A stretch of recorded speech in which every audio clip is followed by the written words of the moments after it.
Hello and good evening again, everyone. For those that are watching from other time zones, good morning and good afternoon. We have got a really amazing program ready for this session. This number episode 7, I think it is now. Can't believe how many sessions we've done so far. It's been amazing.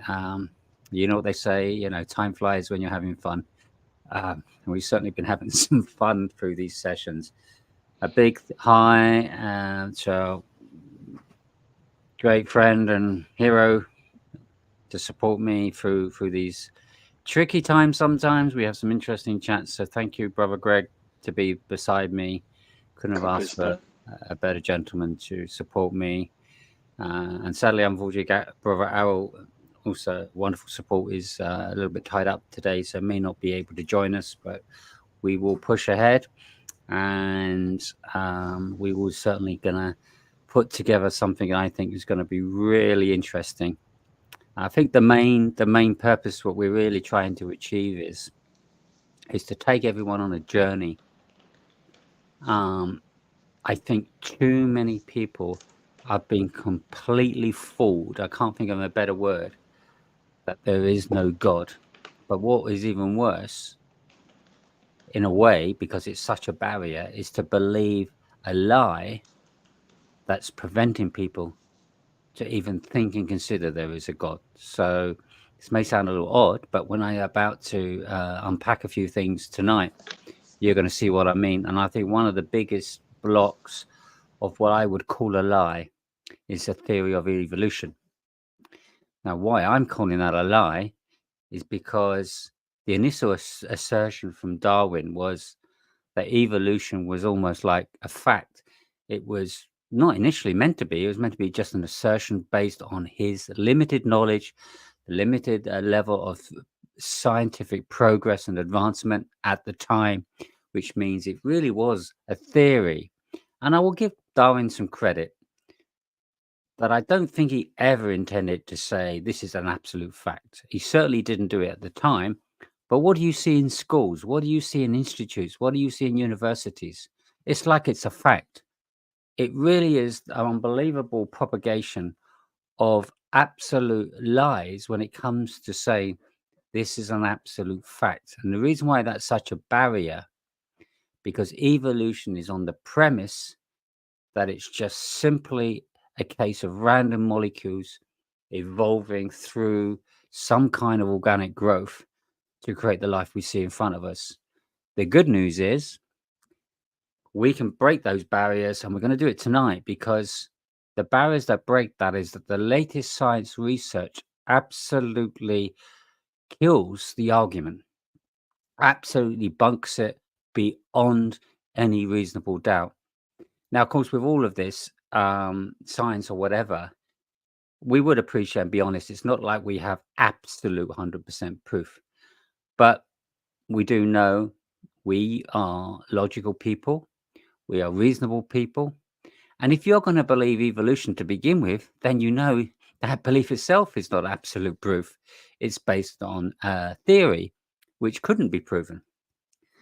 And in fact, that theory, as I said, has actually got to the point now where science can absolutely just really put it in the bin. But that's not to say we didn't appreciate early on the idea, because maybe conceptually there was something behind it, some basis perhaps as an option.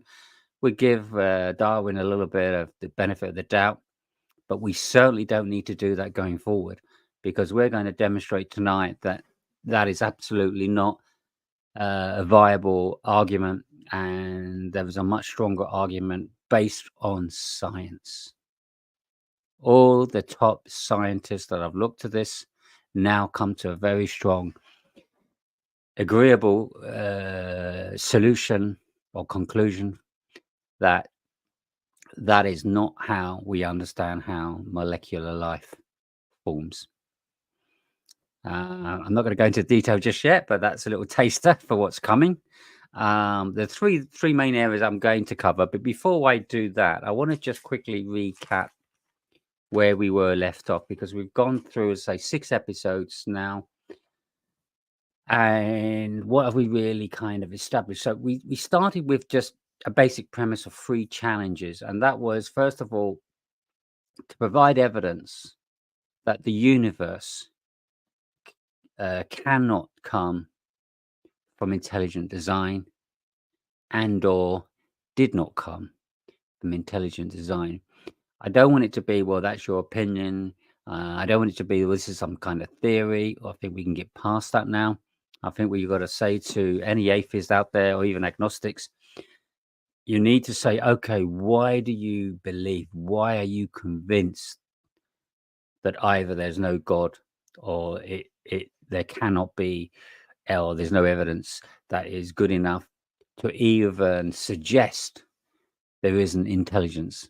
Because I want to take this a little bit sort of baby steps here in a way. I want to take this back to, let's not try and prove there's a God. Let's try and prove, is there intelligent design behind the universe? Because it is a case that through the inference of that there is intelligence, there is some kind of design behind it, then we're getting closer to see whether there is a God or not. Because this is what I would say is a major breakthrough, especially with the latest scientific developments, that intelligent design is very much a strong contender to how all things came about. And we're going to look at a molecular level, because I think that's quite important. So that's the big challenge that we've always been putting forward.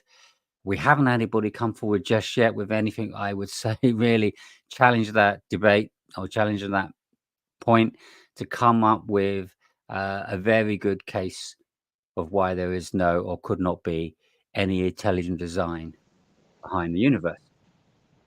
The second, which is going to be a part that I'm going to cover as well tonight, some very, very interesting information, which is going to include a little story from an event that took place recently that, just for me, led me to the decision that we need to share that with you guys on the value of morality, the evidence of morality.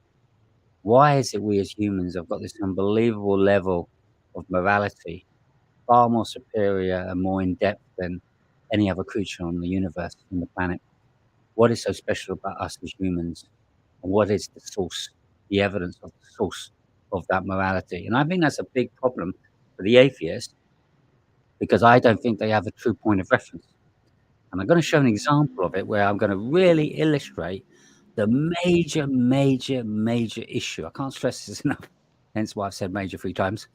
That they just have no way of having a reference point. And the main reason for that is, when it comes down to the nitty-gritty, atheism is divided on that. They can't say it's this, they can't say it's that. And in case you're wondering what on earth I'm talking about, I'm going to bring the example a little bit later. So that was one evidence, too, that we've been looking for. We went through some really good examples of why we think morality is important, and the question of what source of evidence do we have for morality. So again, that's an offer, an invitation to you atheist agnostic out there, to can you provide us what is the source of evidence in your view? And I want something more structured, more, a bit of meat on the table. I don't want you to just say, well, it can't be from God, it must be somehow within nature itself. That to me is a bit of a cop out, because if there was a true source of morality, then how are you going about determining whether there is, and how will you, it's like an investigation. If you know there's a murder, you're not going to just always say, well, it's got to be like, somebody obviously murdered this person. You've got to go out there and do your research. You've got to start asking questions. You've got to follow where the logic, the science, the facts take you. And I would say for morality, I think it's time for atheists and agnostics to really be challenged to say, let's look at this in a logical way, reasonable way, to try and determine the source of that morality, because we are pretty special as humans. And again, I've got a great example that's really going to challenge that. And I think that's going to be a very interesting way to discuss further. If any of you atheists or agnostics would like to join, you're welcome. We can then have that discussion once we cover that point. And then very lastly, as part of this overall journey was again just the evidence, because we believe there's a God. The best basis of God is through scripture, the holy scriptures of what we call the Bible. There, the evidence is all centered around the life of Jesus Christ, the Son of God. Through him, morality is dealt with, death is dealt with, the explanation of why we're here is dealt with, what is the future plans for God to us humans is dealt with, all in the life of Jesus Christ. Jesus Christ is the source for us as Christians, as believers. And that's why we are challenge number 3 is, if there is absolutely strong evidence on the death and resurrection of Jesus Christ, then we may put that as a challenge to those atheist agnostics out there. What are you going to do about challenging that? Are you going to say it didn't happen? Are you going to challenge that it's inaccurate, it's unfactual? And if so, we welcome your challenge, if you like, to that. And again, we're going to cover some additional information on that as well. So we'll try to continually progress the arguments that we've had. Now, some of the universe arguments that we did cover was about how it's discovered that the universe must have had a beginning. Science has pretty much covered that. The science is also putting incredibly strong evidence that the universe is incredibly fine-tuned, which again always suggests order, design, intelligence behind it. The origin of life from a molecular level, even from simple molecules, we have an incredibly sophisticated genetic code that exists in all molecules. What does that point to? Science again has to explain how is it we have this incredible genetic code. And we've got a very good example within the discussion we're going to have on evolution, which again is going to question, where does that lead to? Where does these findings, if you like, lead us in terms of a sensible conclusion? Ray, can I just Go for it, Matt. just remind everyone? I think we mentioned James Tour before, and I just want to Yes. remind all the atheists that none of us are scientists. Sai has a doctorate in business studies and a very keen mind. You have a very good mathematical mind. Rule has a very good mind in terms of he's got degrees and those type of things, but none of us are really scientists or chemists or biologists or anything like that. So we can get involved up to a certain level with evolution, but just while we are speaking about molecules, I just want to remind everyone that James Tour issued a challenge. James Tour is a Messianic Jew. And his challenge was the linking of amino acids into chains, also known as polypeptides, linking of nucleotides into RNA molecules, linking of simple sugars, also known as monosaccharides, into chains known as polysaccharides, the origin of biological information, the assembly of components into a cell.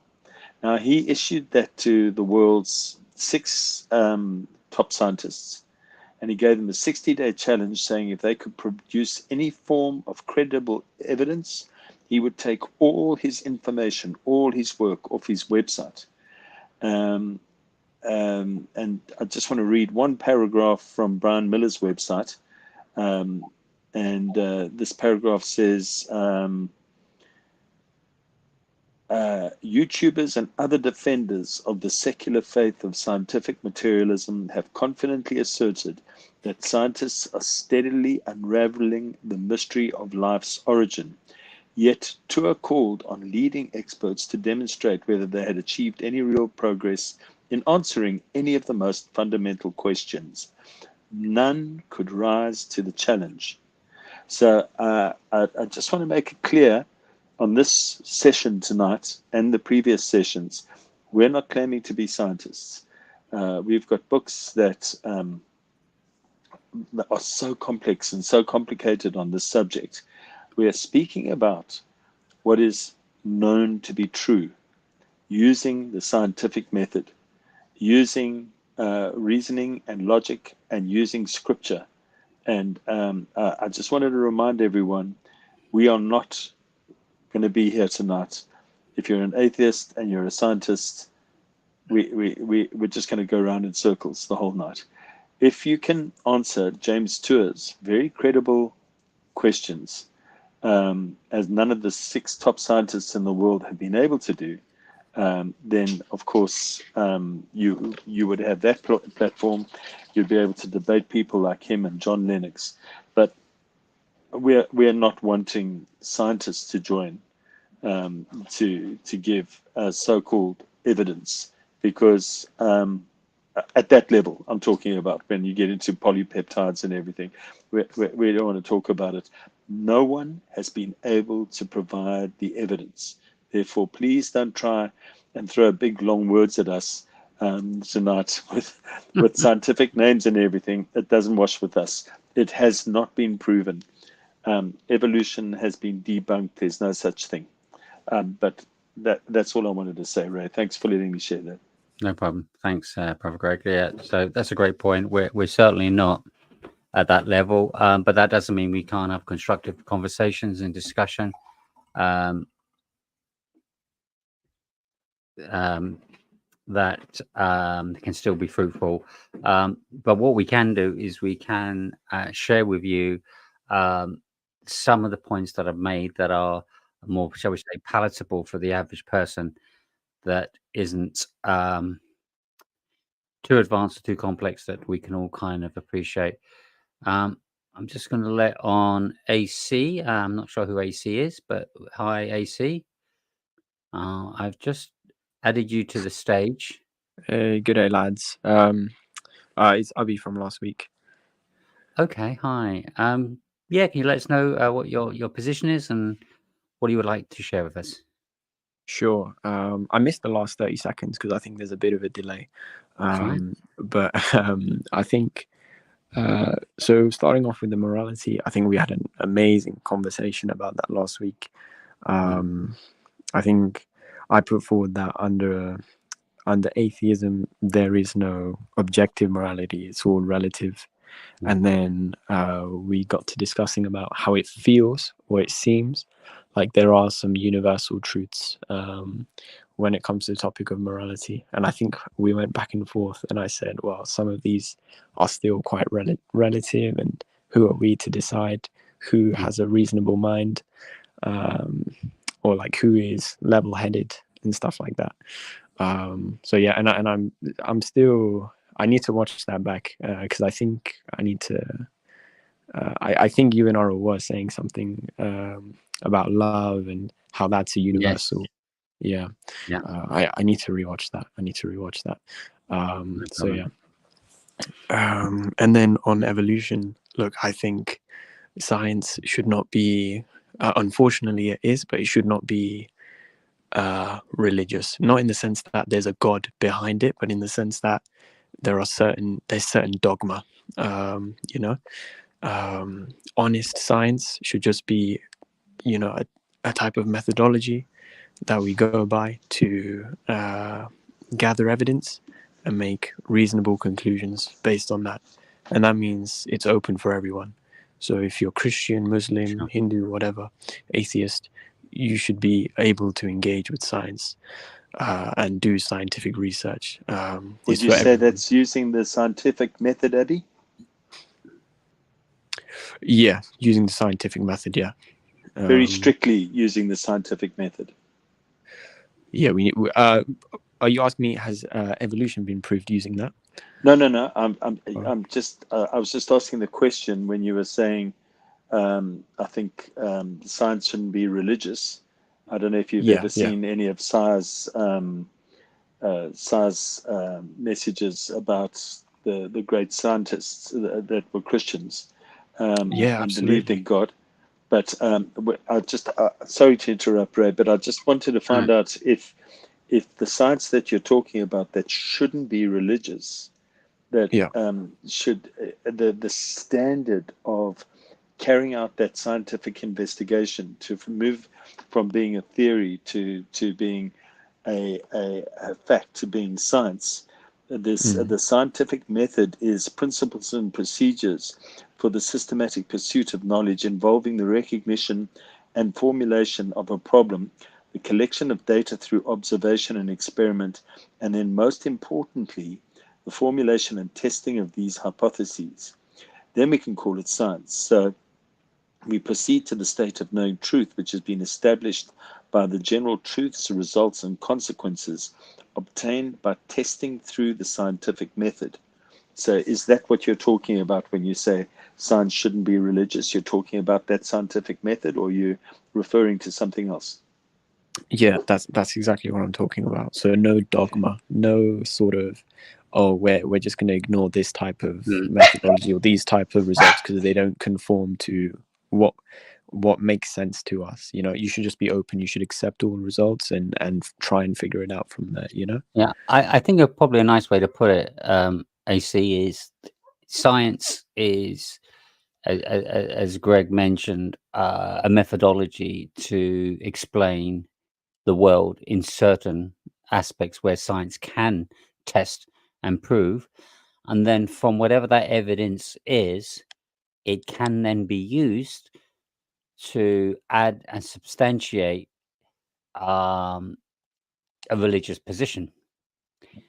In that, Sure. if you believe there's a God, if you believe in a particular religious faith, sometimes in certain aspects, the science can support it. Of course, there are many scientists that are religious because they see, certainly many, certainly many of the original scientists as well were Christians, because when they see the wonders and evidence of science proving how amazing the world, the universe is, it gave them even more confidence there is a God behind it. So we can see how science can.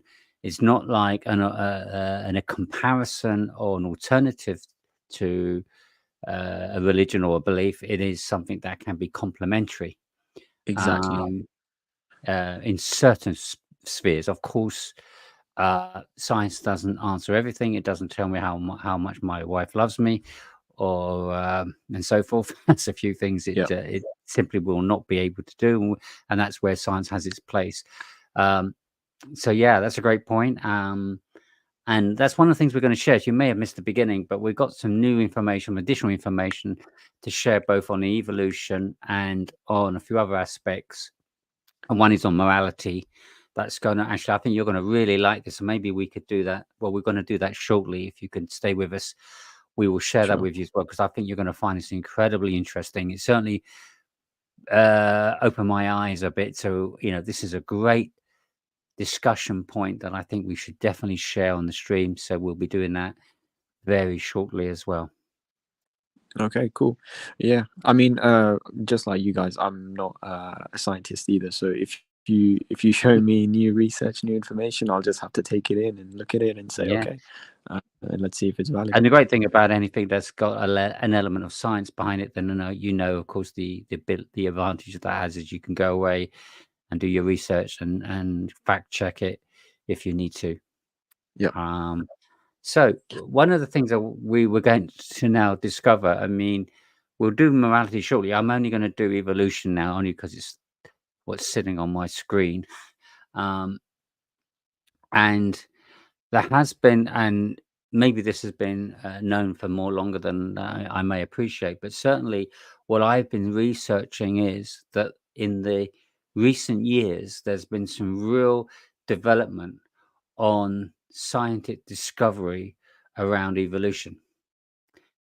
The basic point that has come out of this is that evolution now is not a realistic, viable theory that we can put forward. In fact, it shouldn't really be put forward as an explanation of how life evolved, etc. Because now it's a very weak alternative to a far better scientific one.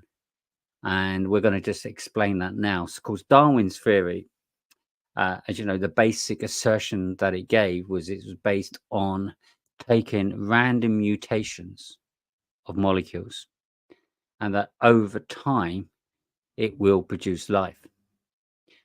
In other words, it will create a formation of molecules that are going to be structured in a way that it's then going to then become some kind of species, like a frog or whatever. And this is just going to be molecular randomness that's just going to evolve over time.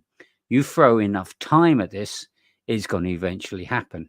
Now, what Darwin did not know is what the scientists know now is a more accurate way assessing that probability or that realism of how many years are we talking about, how many molecules, how realistic this is. Now, I'm a bit of a mathematician. I've always been good at maths, so I can throw maths left, right, and center and maybe discuss it at a quite complex layer if necessary. But I won't go over and above that. Just keep it mathematical. I'll be fine. But if it gets into the science, I just will walk away with Greg and find something else to do and bring in the scientists. But in the meantime, if it's formula, I can at least explain the formula. And the basic formula is very simply saying this: you take a load of molecules and just throw time at them, millions and millions of molecules, and just give it a ridiculous amount of time. Let's, for the argument's sake, 1 billion years. What is the chances that through randomness, life is going to form and be structured? The scientists have now come up with a calculation that said it's the 10 times the trillion to the order of a trillion. So what that means is, if I can explain this, is 10 to the power of trillion, which means 10 times 10, a trillion times. And whatever that answer is, you do that 1 trillion times. So it's 1 trillion times of 10.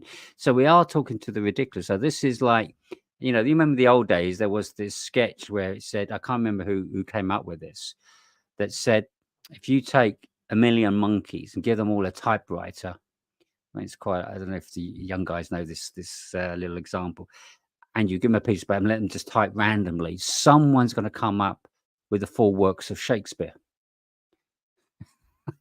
And in fact, there's a really good sketch. I think it was, I forgot the cartoon sketch now. What's his name? Could be Simpsons or whatever it was. And the professor was like, yeah, and then one guy come up with, to be or not to be, that is the blunder. So close, just for one sentence. And so, of course, what we're really talking about is when we talk about a probability that is so ridiculously unlikely, the simplicity of explaining that is as good as saying it's not possible. It's impossible. Because the only way that would be possible would be to wait for trillion to the trillion years, that it may on the outside. So it's really just not, it's just too, if Darwin knew back then that this was the realistic probability that now scientists have come up with, he would have said, well, this is actually a very weak argument. I won't even bother. But at the time, he just saw it as a hypothesis that seemed like a feasible option. So as a result of that, now it's very much simply on that basis. It's just simply been debunked to say that this is just not a very good example. I'm going to give you a couple of quotes. A guy, I don't actually personally know who this chap is, but he's somebody obviously of note. His name is David Golunter, if I pronounced him correctly. First quote he said was, to help create a brand new form of organism, a mutation must affect a gene that does its job early and controls the expression of all the genes that come into play so that the organism grows. Evidently, there is no example whatsoever of such a mutation having such an early effect on development, where it has played a part to create this whole molecular structure, and that it is not fatal. That's the first quote. So in other words, if there is anything that's structured that creates any kind of molecular form, the only examples they've got is where it's been fatal, not successful. 0 case. That's pretty powerful.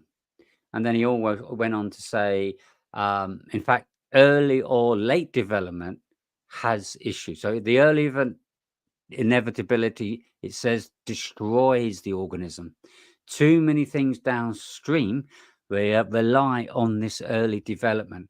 And as a result, it ends up being a failure. And that's the examples they have. They have no case of a single example where it's been successful.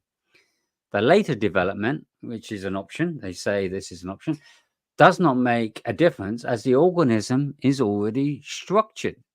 So that's kind of, well, maybe maybe a 5-year-old could have probably put his hand up and said, well, it's already there. What are you on about? It just, so again, the evidence suggests to Meyer, who's one of the scientists on this, that intelligent designer must have been responsible. And this is the conclusion. I cannot accept intelligent design as Meyer presents it. But the point being, the evidence suggests there must be intelligent design. The randomness is just so off the scale. It's not an option. If randomness is not the option, what is remaining? Intelligent design. And as we say, anything that we have seen. So let's just extend that a little bit. Just take this one step at a time. I think it's the only way we can really get logical sense. All molecules, we know now, been known for a while, contain DNA.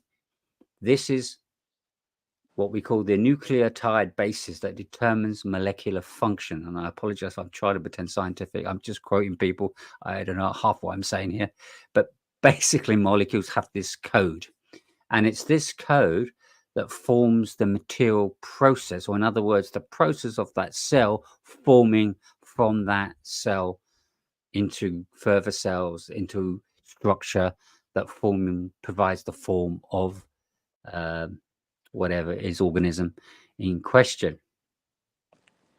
But wherever you find this cause, it always, wherever you find any form of code, like the DNA code, anything of this, and we are talking sophisticated code, like a computer code with billions of noughts and ones, very sophisticated code, super complex, super huge in terms of the amount of variables involved, always points to a mind, not a material process. The evolutionary process issue is that the odds are too overwhelming against it. And therefore, it's just very much as good as infinitely unlikely. Molecular form only points to a cause of intelligence, even at the basic cell level. So if you start from the basic cell level, things can only get more advanced from that level. And if that level is at the most complex, there is evidence of intelligent design all the way through from the very simplest to the most complex form. And with no exceptions of any random structure creating that form, it's all because of that DNA code. The only thing remaining is the origin of the very simplest cellular form having that code, what kick-started or gave that cell that code in the first place. So you now, Mr. Atheist or agnostic chaps who want to still argue the fact that there's some evolutionary process, this is just not scientifically viable. It's just, I would put it in the bin if I was you. It really has got no place for the schools. It's got no place for sensible arguments anymore. I would highly recommend you look at an alternative. We are saying it has got to be intelligent design. Can you at least be reasonable and sensible to agree that makes sense? The science is now supporting that. The next thing is, okay, step number 2 is if you believe and accept, okay, we've got intelligent design. What is that intelligent design? So that's why we're going to be looking at other cases and build our case that we believe that intelligent design is the God that we believe as Christians, the God of the Bible. and I'm not accepting any or appreciating that any atheist or agnostic is going to jump up and say, okay, Ray, yeah, we'll believe that. I'll accept you, and not to even accept that as a basis. Let's take it one step. Let's just take it step by step and really convince you properly. And we're happy to do that, and happy to have some dialogue and discussion on that as we develop those arguments. So that's the story of evolution. That's the latest. I think that's, for me, is groundbreaking. When I read that, I thought, wow, just, it's just great that science is really backing up and supporting the argument that intelligent design is really the only sensible, reasonable answer. And as I said, it doesn't matter whether you can't prove it absolutely, because we still got the issue of who is that intelligent design.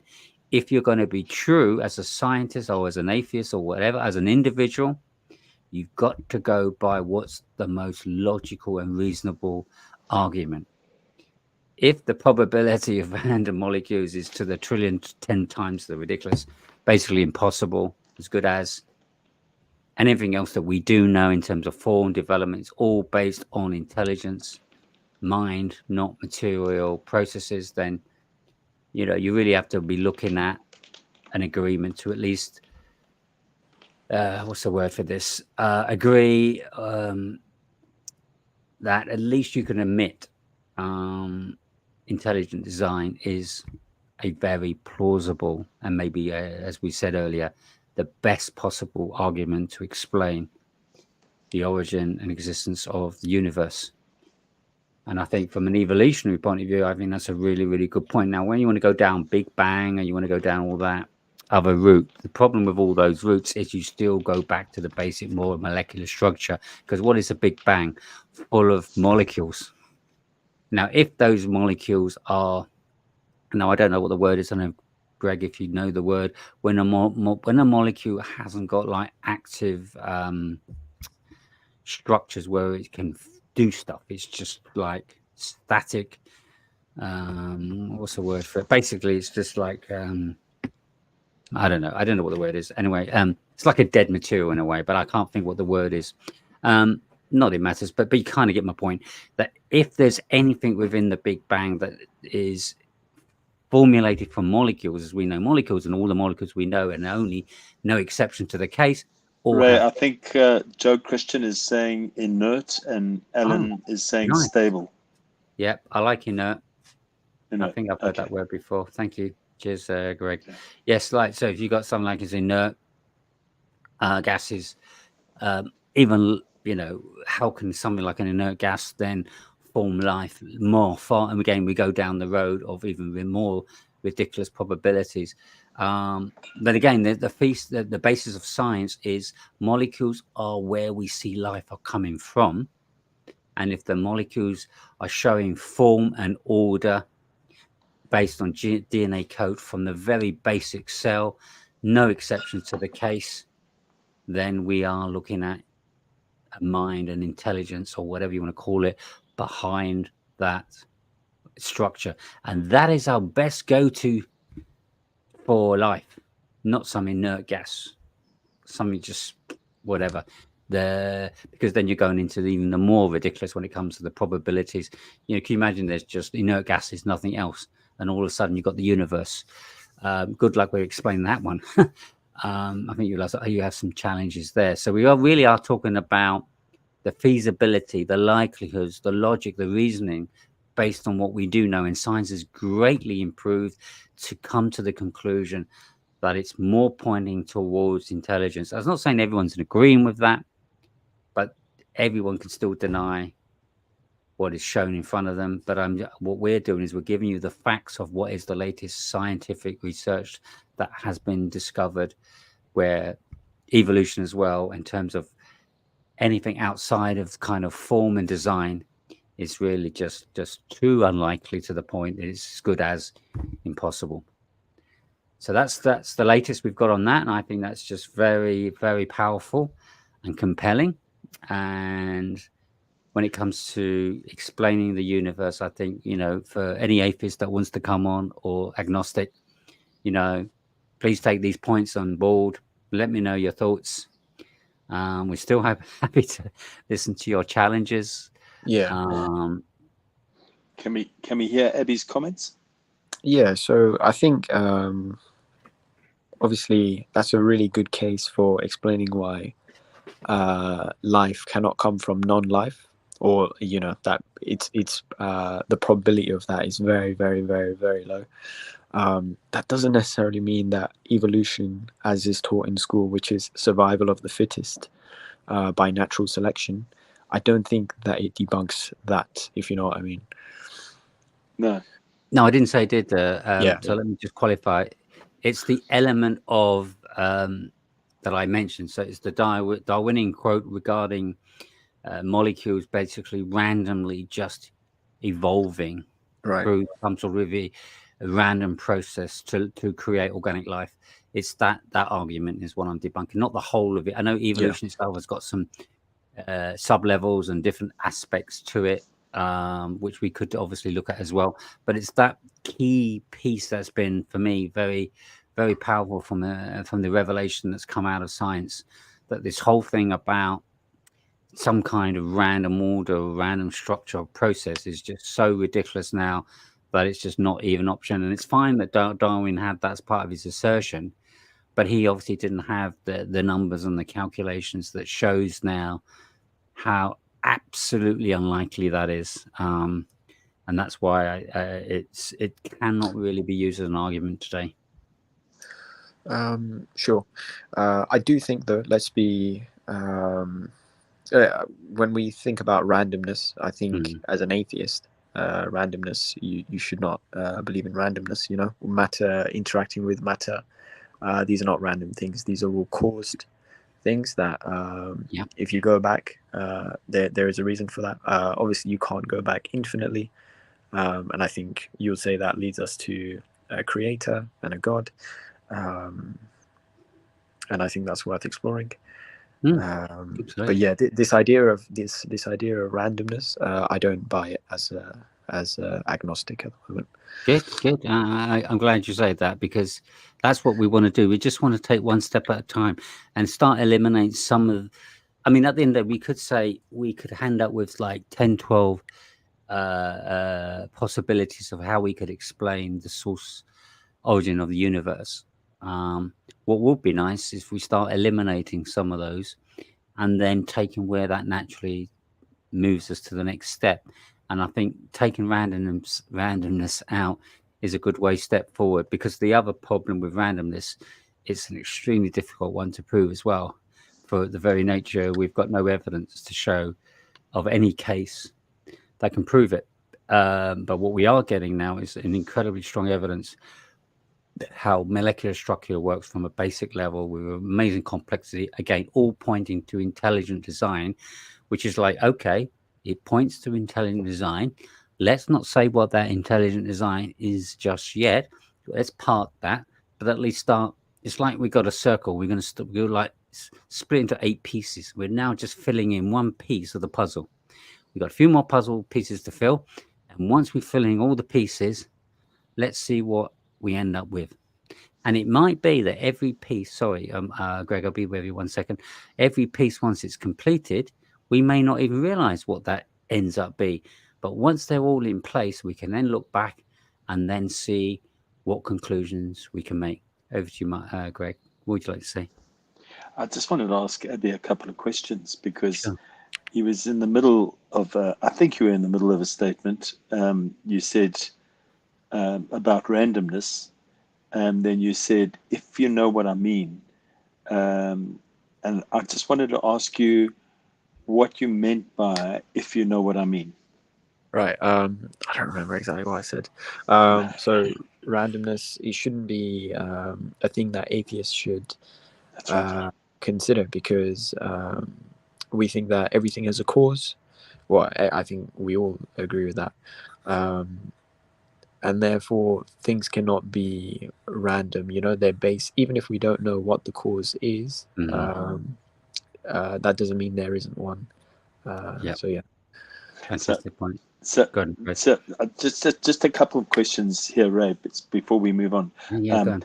I just wanted to find out, Abby, okay, so Are you saying that you're eliminating randomness as a cause? Yeah. So as an atheist, then just remind you what you said at the beginning. Yeah. You said you stand by the scientific method that I read out. Yeah.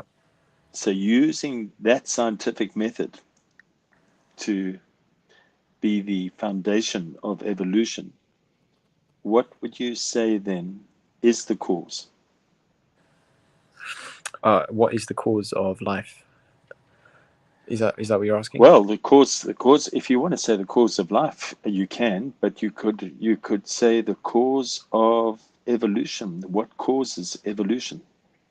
As a process. Hmm. Okay, well, I guess the way I would think about it from that viewpoint would be that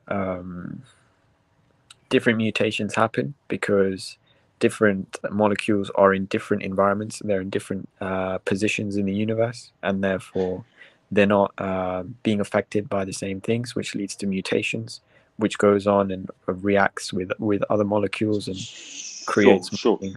That's the claim. I'm talking about what you said about using the scientific method. Um, Using the scientific method, what experiments have been done to show right, that's the okay. cause? Yeah, okay. I can't tell you. I couldn't tell you. Okay, but that's my problem. That's my problem is that I don't know if you missed the beginning of the podcast. So we Okay. went, not podcast, the beginning of this broadcast was we read out James Tour's challenge to the top 6 atheists, scientists, and he gave them 60 days to produce evidence for some claims. That didn't come through. Ray's just dropped a bombshell with the new revelations in science, talking about intelligent design, talking about how impossible it is to come from random, which you yourself have said we eliminate. So the very foundation of science is that scientific method. You can't have science existing as a claim or a theory. Science has to exist using the scientific method to Yeah. to prove the premises. So my question to you is, you're an atheist. I think you even said agnostic just now. Um, do you see the futility from infinite regression? Yes, you did. You said Yeah. you eliminated randomness. Do you see the futility from not having a foundation in the scientific method to even posit a claim that that Darwin's theory is actually true? Yeah. So Okay. I I completely understand what you're saying, Greg. Do you see? Do you see what I'm saying? Yeah. If Darwin, like Ray said, he wasn't writing factual science. He was writing a theory. Yeah. And so before we go any further, you've come and you've said we can't have randomness, and we can't have religion mixed in with science.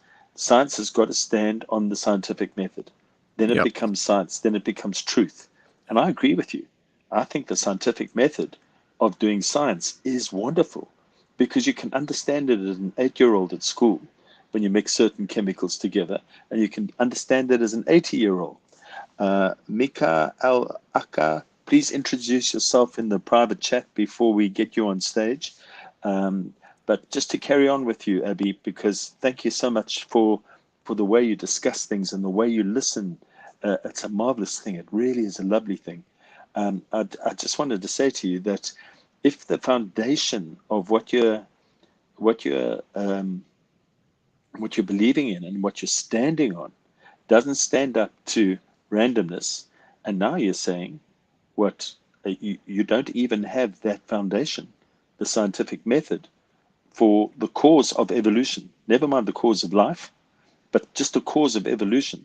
There's no scientific method that can verify that this is what causes evolution. Yeah. Yeah. Very, very good point. I think What do I think? I think I need to digest what you just said. Okay. Carry on Okay. chatting with Ray. I thank you for letting me interject. And That's all thank you right. for Abby. Arul told me you are a lovely man. And I can see what he's meaning. Because the way you discuss these things and the way you're honest, this is our dream debate. So you carry on with Ray, because Ray's teaching me as well at the moment. I'm discovering new things that I didn't know. And you carry on with Ray, and I'll have a chat with Mika in the private chat. Thank you.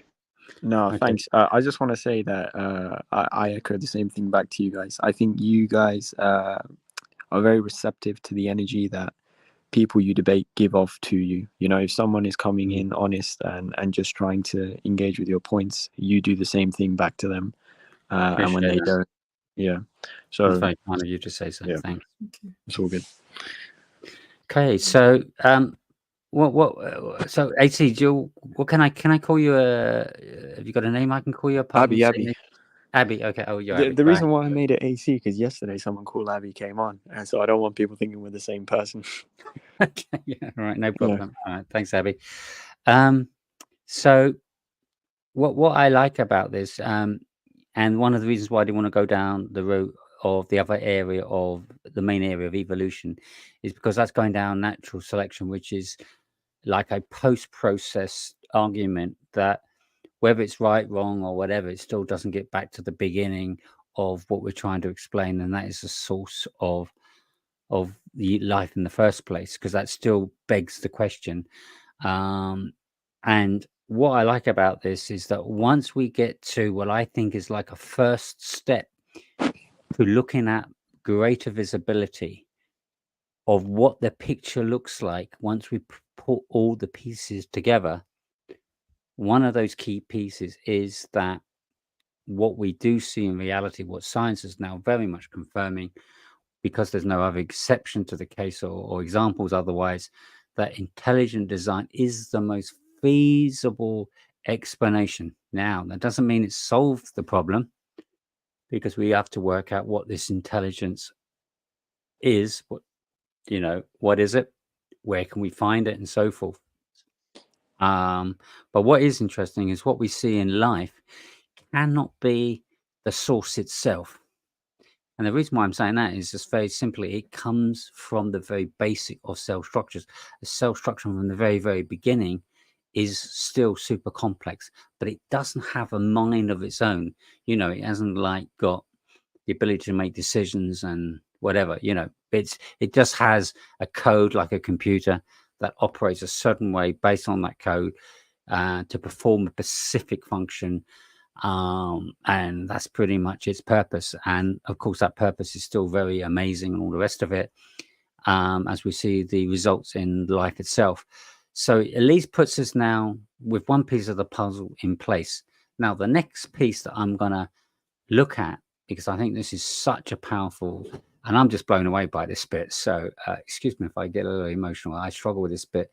And that's the bit we covered last time, Abby, on morality. And I really appreciate your input and sharing your views as well on this, because I think, for me, it's so big. And this is the reason why I'm saying it's so huge. If we did not have the morality that we have as humans, we were just the same as every other creature on the planet, you could then ask the question, well, what is really the purpose? Animals just seem to just get on, have a level of interaction between them. They look after each other, they feed, they grow. They don't do a lot, and they don't make a big difference to the world. They just get on with their little patch. If you ever watch a sheep's average day, not that I would suggest doing that. It gets a bit boring after about 12 minutes. But you don't see a great deal. But what you see with humans is something so phenomenal that tells me there's got to be something more valid about human life. And I think the key to that is the moral structure that we exist. And my point is this: irrespective of whether we can find the source of our morality, we cannot deny it exists. And when we say morality exists, let's be super honest with ourselves, that morality is about defining good and bad, things that help us in any different way. Maybe it's in grow, maybe it's in pleasure, maybe it's in just being happy, content, whatever it may be. We have so many different aspects of morality that produce an incredibly strong positive result, far more than any creature outside anything else, very unique to humans. And we see that in the display. I don't think we need to waste any time to try and say what evidence we got.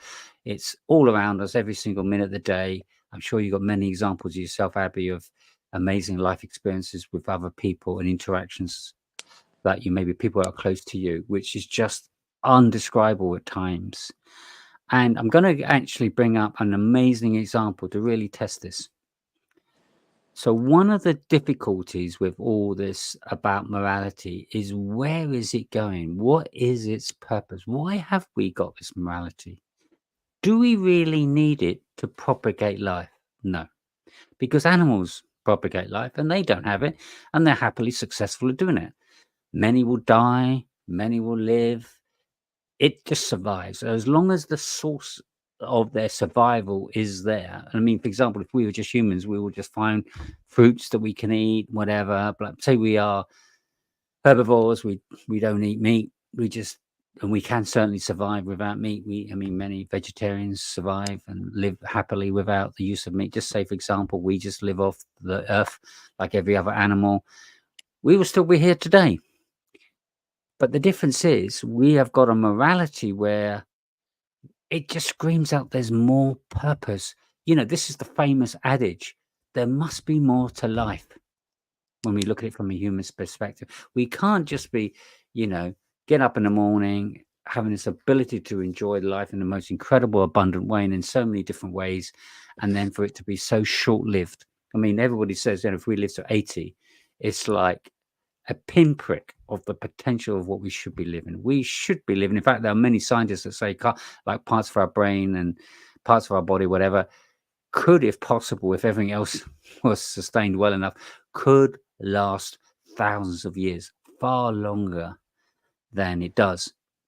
So the potential is kind of there, but yet we all grow old and die. So it's like the potential, everything that we see from a moral, if you like, potential that we have in us seems to be somewhat cut short, and really then begs the question of, where is this morality comes from? Why have we humans got it at the level we got, and why is it so unique to us as a species?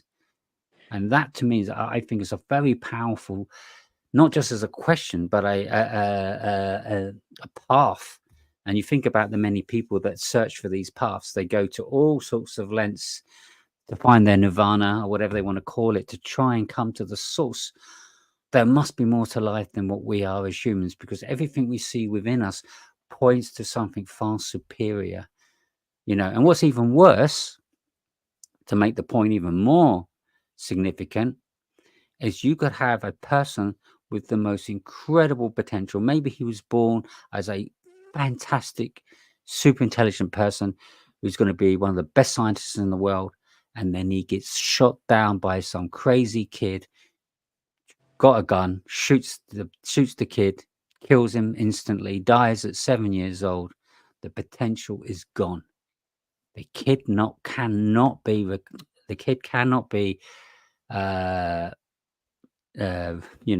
cured. He can't be brought back to life.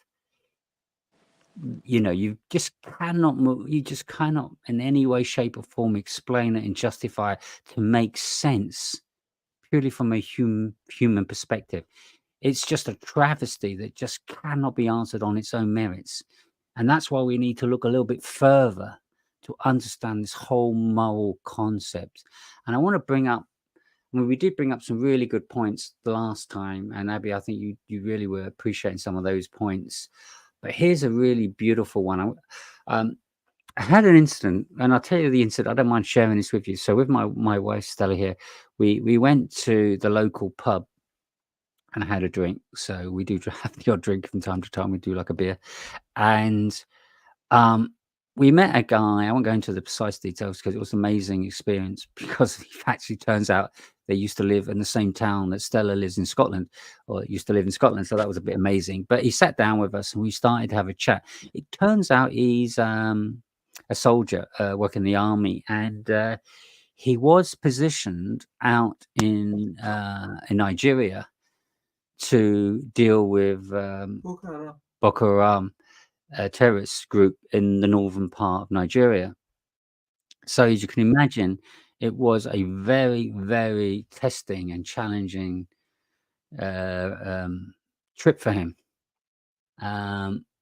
So what became, I thought, was a very interesting point that he raised, which I think I want to raise as a challenge to you guys, is would you sacrifice, or think it's the right thing to do, to sacrifice one's life for another? Here's where it's interesting. I'm going to talk about a person that you do not know. So that's the scenario. I don't want to have any examples, well, blah, blah, blah, blah, this friend, that friend, or relative. Somebody you do not know. This guy is in the army. He's trying to fight against, to defend the Nigerian people against Boko Haram terrorist group. And this is actually a real life example. So I'm not even making this up. It's actually a real life example. In his soldiering, he came across a young girl that was shot and was barely alive, but was alive. And what he did is he took and picked up this young girl and rushed her as quickly as he could to the local medical facility that was the nearest by. The problem with that is he was putting his life under extreme danger because of where he was located and so forth. So the question then became, the issue that he had was, did he feel it was appropriate to sacrifice his life for a young girl, 6 years old, that he didn't even know? So from a purely atheist point of view, where you have no absolute moral objective, there's no real valid reason why you would say, I have to save that girl, or that is the right thing to do. It's one life versus another. It's my life at risk versus one life. I'm not saving loads of lives from my one life. Maybe that could be a way of justifying it, but it's one for one. So it's no difference from a value point of view for human life going forward. The population is going to be the same. It's just which life is going to be the one that's going to be lost. Is it yours, or is it going to be the unknown child? Now, the difficulty with that is, I'm sure, Abby, you can probably already start to think the challenges here. What would you do? Is many that don't believe in God, and or whatever you want to call it, would have a justification, say, well, I've got a great life, I'm doing very well life, I have a family back home, and so on and so on. I don't think it's worth taking the risk. I don't know the person. I would choose, and I think I've got a valid case to choose not to help this young child. And I would agree there will be an atheist that would have a complete opposite view and says, I don't care about way, I just won't look at it that way. I would just say, that's a precious young girl. I'm in the army. It's a valid life. I'm feeling really sorry for her. She doesn't deserve to die. I'm going to take the risk and save her life and do the best I can to save the life. The only difficulty is, one is the challenge between which of those two options would you take, and both cases the atheist position would say either case is valid. It's just down to the individual as a, shall we say, subjective view. The issue we then have is, what is your point of reference? that you go to in order to make that decision? Oh, sure. Abby, any thoughts? Yeah. Okay. Can I start responding right from the beginning, and then I will answer your question that you just asked now? Is that all right? Yeah, of course. So from the beginning, I think you started talking about how humans specifically exhibit a type of morality, and we don't often see that in nature. I think animals do exhibit morality. You do see examples of animals helping other species, Sorry, Abby, or I need maybe to correct going. you there. Sorry, Abby, that's not what I actually said. I Sure. said that the morality of humans is very unique. I'm not saying any animals don't express Okay. some Yeah. level of morality, but nowhere near the way that we as humans. We are extremely unique and far more sophisticated from this perspective. Yeah, I was going to get into that actually. Okay. And I would argue that there are individual human beings who show a level of morality less than that of certain animals that we see. Sure. Yeah, And my no. question would be, why should we discount these humans? Just based on their species alone, we're deciding, okay, on average, this person's life has a greater purpose, even though they don't show a capacity to show this morality, quotes, that we see in individuals of a different species. That's one thing. So yeah, Sorry, and then Abby. Yeah. So just make this a bit more sort of discursive. I don't really think. I don't really want to. Well, I don't think it's worth going through that. I just want to purely look at it from a human perspective, human to human aspect, because I think what my argument is that the uniqueness of humans is that we're very special, and I just want to make the argument purely from a human perspective, if that's okay with you. I think if we do that, we're ignoring. Yeah, there's a reason we're for that, ignoring. mate. There's a deliberate reason for that. We can come to that later. I just want to make this argument about the humans first. Just get this whole morality argument from a human perspective, and we could talk about other forms of humanity, but of humanity and morality. But I just want to look at it from a human perspective at this stage, if that's okay. That's the challenge anyway I'm putting forward. Okay. So sacrificing your life for someone, I think there are multiple reasons why someone might do that. We could look at social factors, so the social norms, how you were raised, the family you're in, the kind of stories you were told, what kind of superheroes you looked up to. I also think, do we always act rationally? Do we always do these mental calculations where we think, okay, you have like a snapshot decision to make? Are you going to are you going to dive in front of that grenade Well, let me and make save that easier everyone for you else? then, Abby. I see what you're saying, but let me make that easy. We can eliminate all that straight away. Let's say you can get as much as time as you want. You could spend, just say, because obviously on the spur of the moment, we don't know what's going to be the cause of your reaction. And that could be all over the place. It could be very misguided in many ways. Say you watch some crazy movie the night before and that was some basis to do X, Y, Z. So we just got to eliminate all that as, because that is going to be a factor. But we just want to say fundamentally what you think is the right. If you had all the time in the world to make a decision, what would you say is fundamentally the right decision? So my life or the little girl's life? Is that Little what we're girl's going life. with? Sacrificing your life to save the little girl's life. Oof. But there's so many different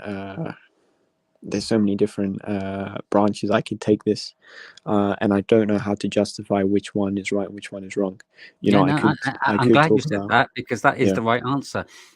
The right answer from an atheist and a person that doesn't believe there is a God hasn't got a reference point, which is my point here, to say it's definitely this.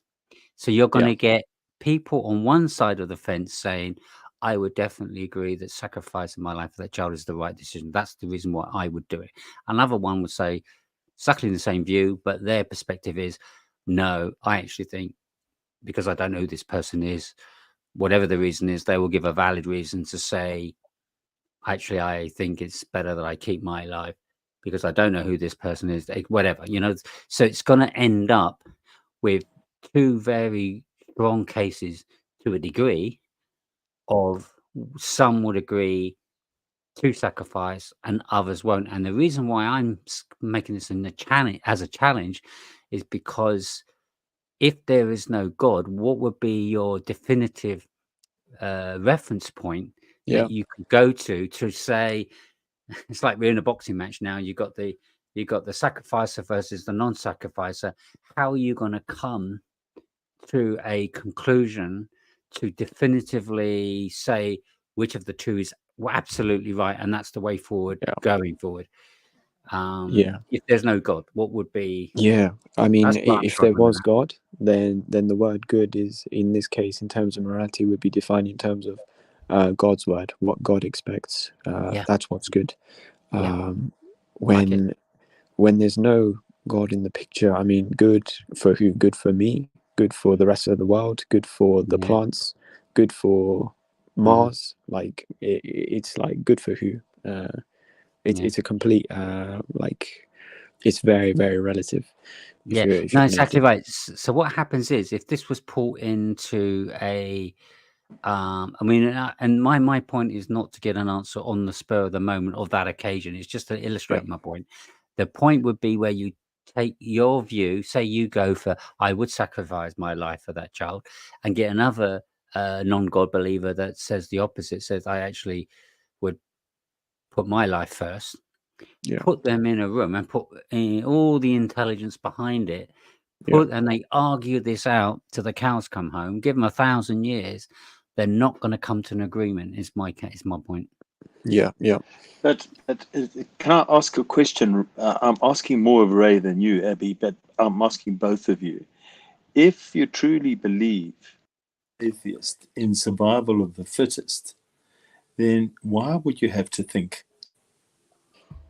Why would you have to think about the decision? Why would you? But I don't think atheists live their lives based on survival of the fittest, though. If that was the case, we would have a might makes right attitude, which thankfully most of us don't. I think, well, if we say survival of the fittest, I think that's something that Darwin uses to explain the process of evolution. So like the group, even in microevolution, which I don't think Christians deny, there you can see survival of the fittest, where you have certain mutations which are more likely to survive in a certain environment, so they're more likely to reproduce and their characteristics get passed on. That's what I think survival of the fittest means. But that doesn't mean that I think on a moral level that's what we should be aiming for. I'm glad you said that, because I think it's survival of the fittest is an immoral position, because it doesn't take into account morality in the way it should. The true love and care for us individuals. And like you, I think you intimated earlier, Abby, and I hope you did, that you would look at everyone as equal. No one, no matter whether he's intelligent, smart, whatever, we as human beings are equal and should be treated equally. There shouldn't be any prejudice or way of looking at individuals with a greater value, if you like, as a way of deciding someone's life, whether they should. It's like saying, well, I will have a think about whether I should save this person's life or this person's life, but maybe I'll give them a test first to see who's the smartest, and then I'll decide on the answer of that. I mean, it would be just ridiculous to go down that road. And I'm glad that you kind of intimated that, because I think what we're saying is, we cut out all these factors. It comes down to the bare bones of just simply a one life and another life, and how do we deal with that life from a moral perspective. And that has a very unique perspective that makes it very complex as humans, because we have this incredible innate position where we have such care and love for each other, that we ourselves struggle to know how to utilize.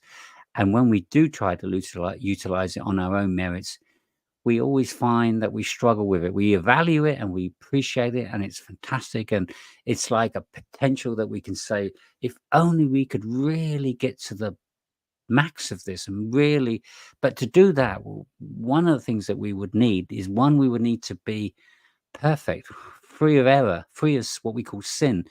So that's one of the difficulties with this. And secondly is that fact we have such limited lives. Some of them are, cut incredibly short. And therefore the morality suggests some kind of purpose that would point to a cause that had some real genuine interest in us humans. And as like I mentioned before, the most key feature that comes with all that morality stares me in the face, and I'm sure it does with Greg as well, is the element of love more than anything else. If you're really going to boil it down to all these different types of aspects of morality, you end up eliminating things that are just lesser, or comes as a sub feature within a hierarchy of emotions that end up being at the very, very top love. Once we solve that element of love and what we can make of love and use it in the best way, not being prejudiced, not being biased, not being hateful, not being, the more we can just express love in every way we can, we'll crack the code, if you like. But we can't do it on our own. We just simply cannot do it at home. But we know we possess it.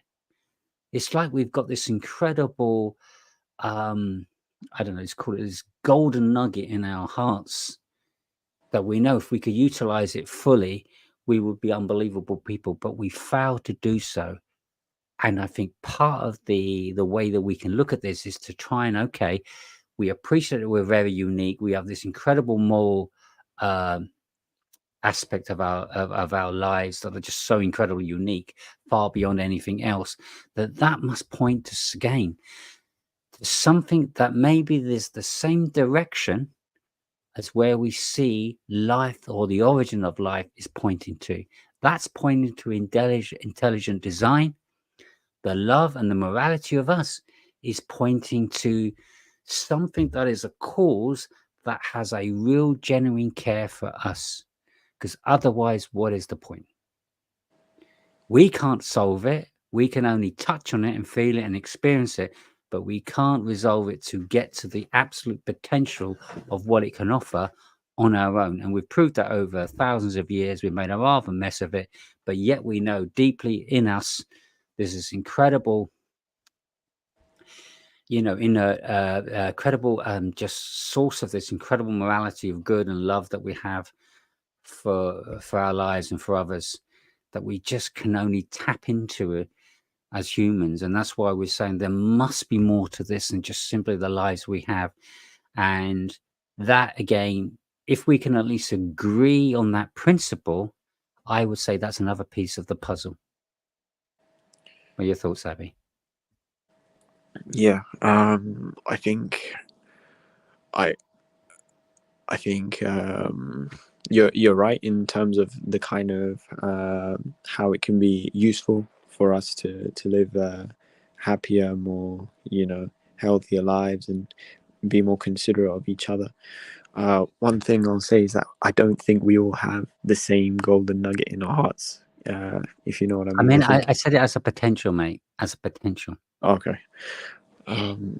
But we don't utilize it. Yeah. I mean, unless we've got some issues, of course. If you've got health issues, you may be limited already. But assuming that your heart has got no, these feelings of morality, of course, they start in almost in a great place to start with. Maybe when we're born, reasonably good place. We'll argue that it's not perfect even then, because we believe there's still sin in us. And that would be another piece of the puzzle.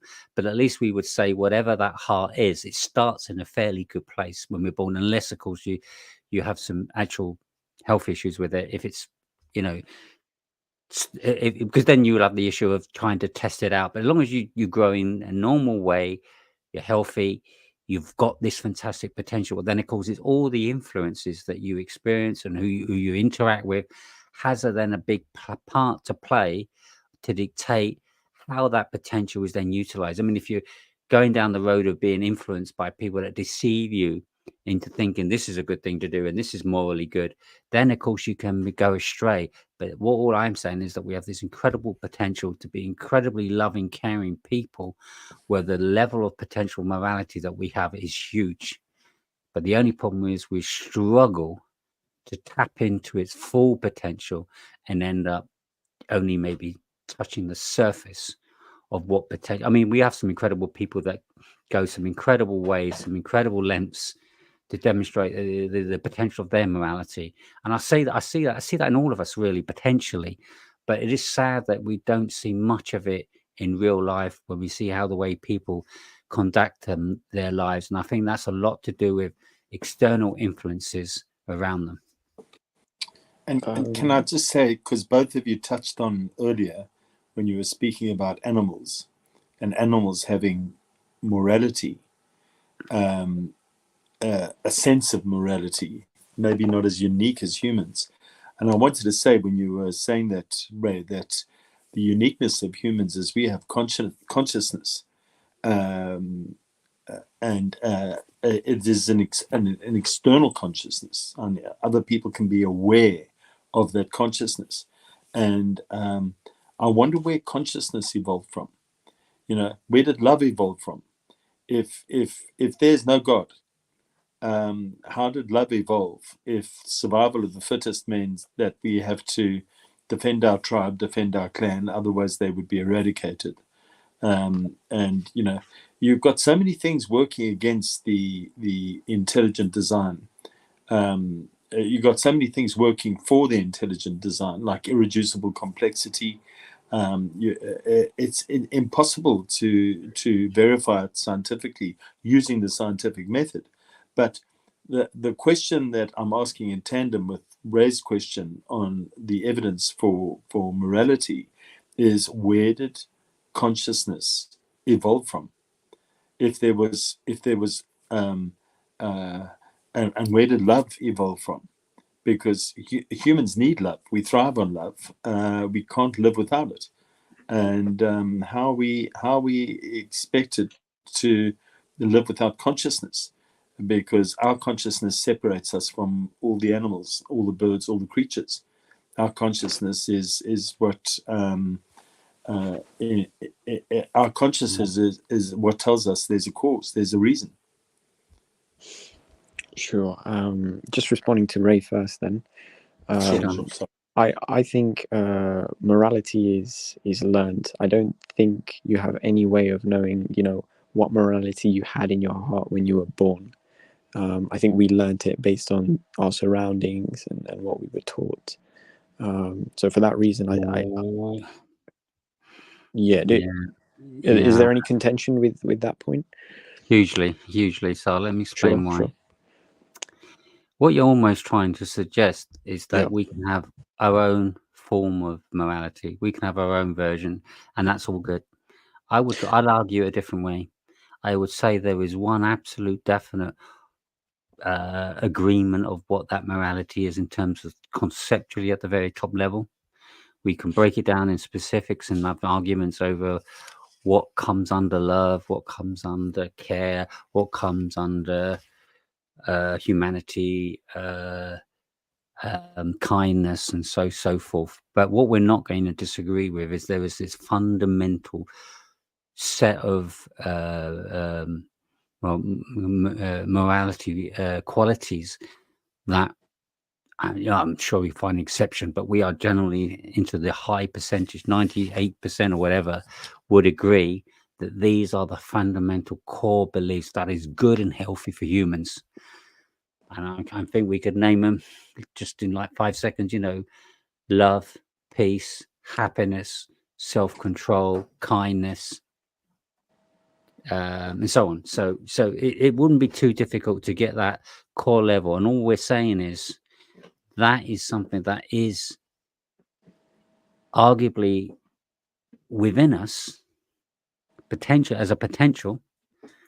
that we are born with this ability to appreciate this. We're not born in a way that we can grow up and have a completely separate set of morals that work against all that absolute defined way. I mean, you cannot truly be successful in life if you do not have love in you. You'll see the results deteriorate of your life rather rapidly, and the same with many other features. So when you put it down to, we could argue about what point this is kicking in or how this is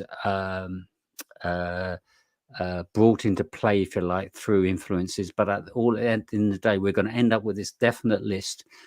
And all I'm saying is, when we're born, when our brain is then fully functional and everything is in place and we're fully formed, we do have inherently this morality in some way, shape, or form. It may be like we can't put it in a scientific way to test it, to say, oh, like, this is where it is and we've located it, but it's just there no matter what. Because if it really wasn't there, we could then potentially be taught all sorts of nonsense or ways of being completely different from a moral perspective, and we would have chaos beyond belief. Because even the most evil people, when they go home and sit down, maybe with their wife or whoever, let's assume they have at least one friend or one person they are happy with, that they can spend time with, they're going to at least agree the principles of those same moral principles. The only difference is there are so how do I muddy the waters, if you like, is the fact that we also have bad forms of morality that exist, which are things that we need to avoid if we want to be careful, when we want to be successful with our lives. We really want to avoid these principles, because once we start going down the road and including them and finding some way to justify them, give an example is, you could find it justifiable to make as much money as you like at the expense of others in a really bad way. For worst case scenario, you could be killing people to make money. Let's look at the mafia as an example. In the day when they used to find it, where people wouldn't agree, kill them, and made a lot of money from some of those actions. So people could, I mean, that goes on all the time. So there's cases where people can use a good purpose, but in a bad way.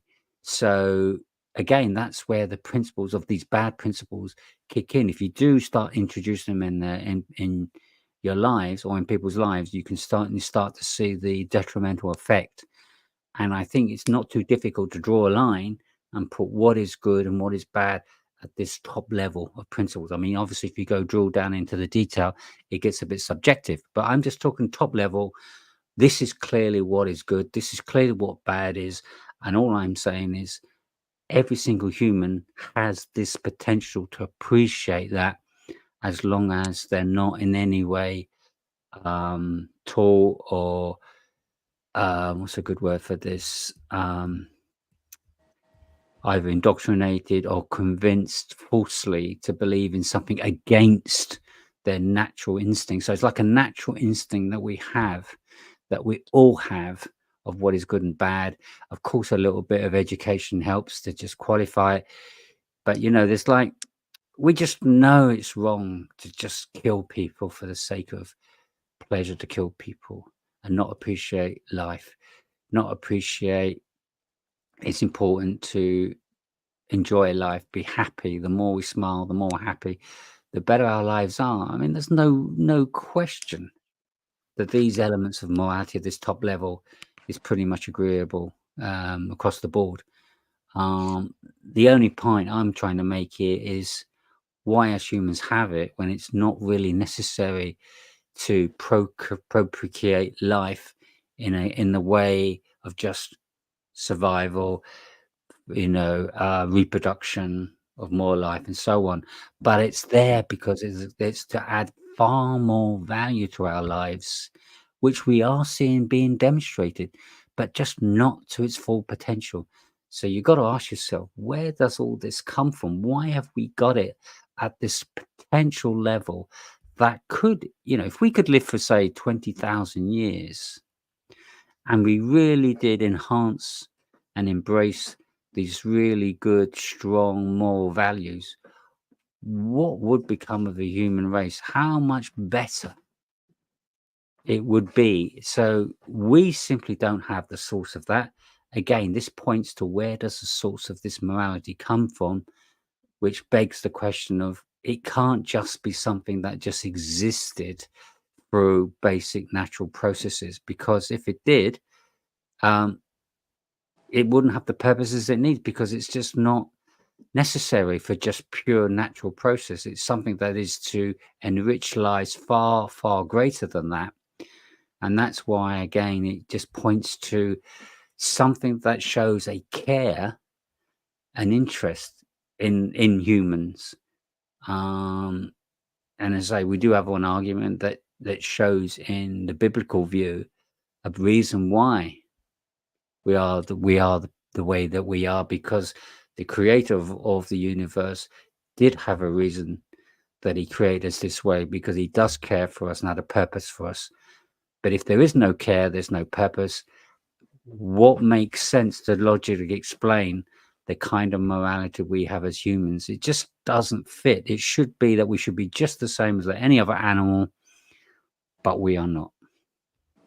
Sorry, I've gone on a bit there. I think, Ray, okay, maybe when I said morality in the beginning, I just meant what an individual conceives as what's good and bad. And I think I don't agree that I don't agree that what an individual, you can't know what you may have had in your heart as what was good and bad when you were born. I think, from the very moment you came into the world, you were being influenced by external factors which were, influencing your concept of this. That's why we see people, growing up in completely different societies, and maybe not in terms of killing people, but on certain other issues, they have very strong opinions, and they're completely diverse. I also think you mentioned that naturally we know what's right and what's wrong. I think people wouldn't do something unless they thought it was the right thing to do, even if later on they say, oh, I probably shouldn't have done that. When they did the action, they were convinced that that's the thing they should have done, and that's why they did it. So I don't think I don't think we naturally know what's right and what's wrong. I mean, even you can probably even think of certain instances of things that are considered immoral in the Christian worldview that go against what we naturally want to do. Maybe naturally we want to have a lot of sex and reproduce, but I think we'd agree that it needs to be done safely, it needs to be done responsibly. So I think a lot of morality is actually going against our natural inclinations rather than just knowing just going with these things. And how do you trust a natural inclination? That's another thing.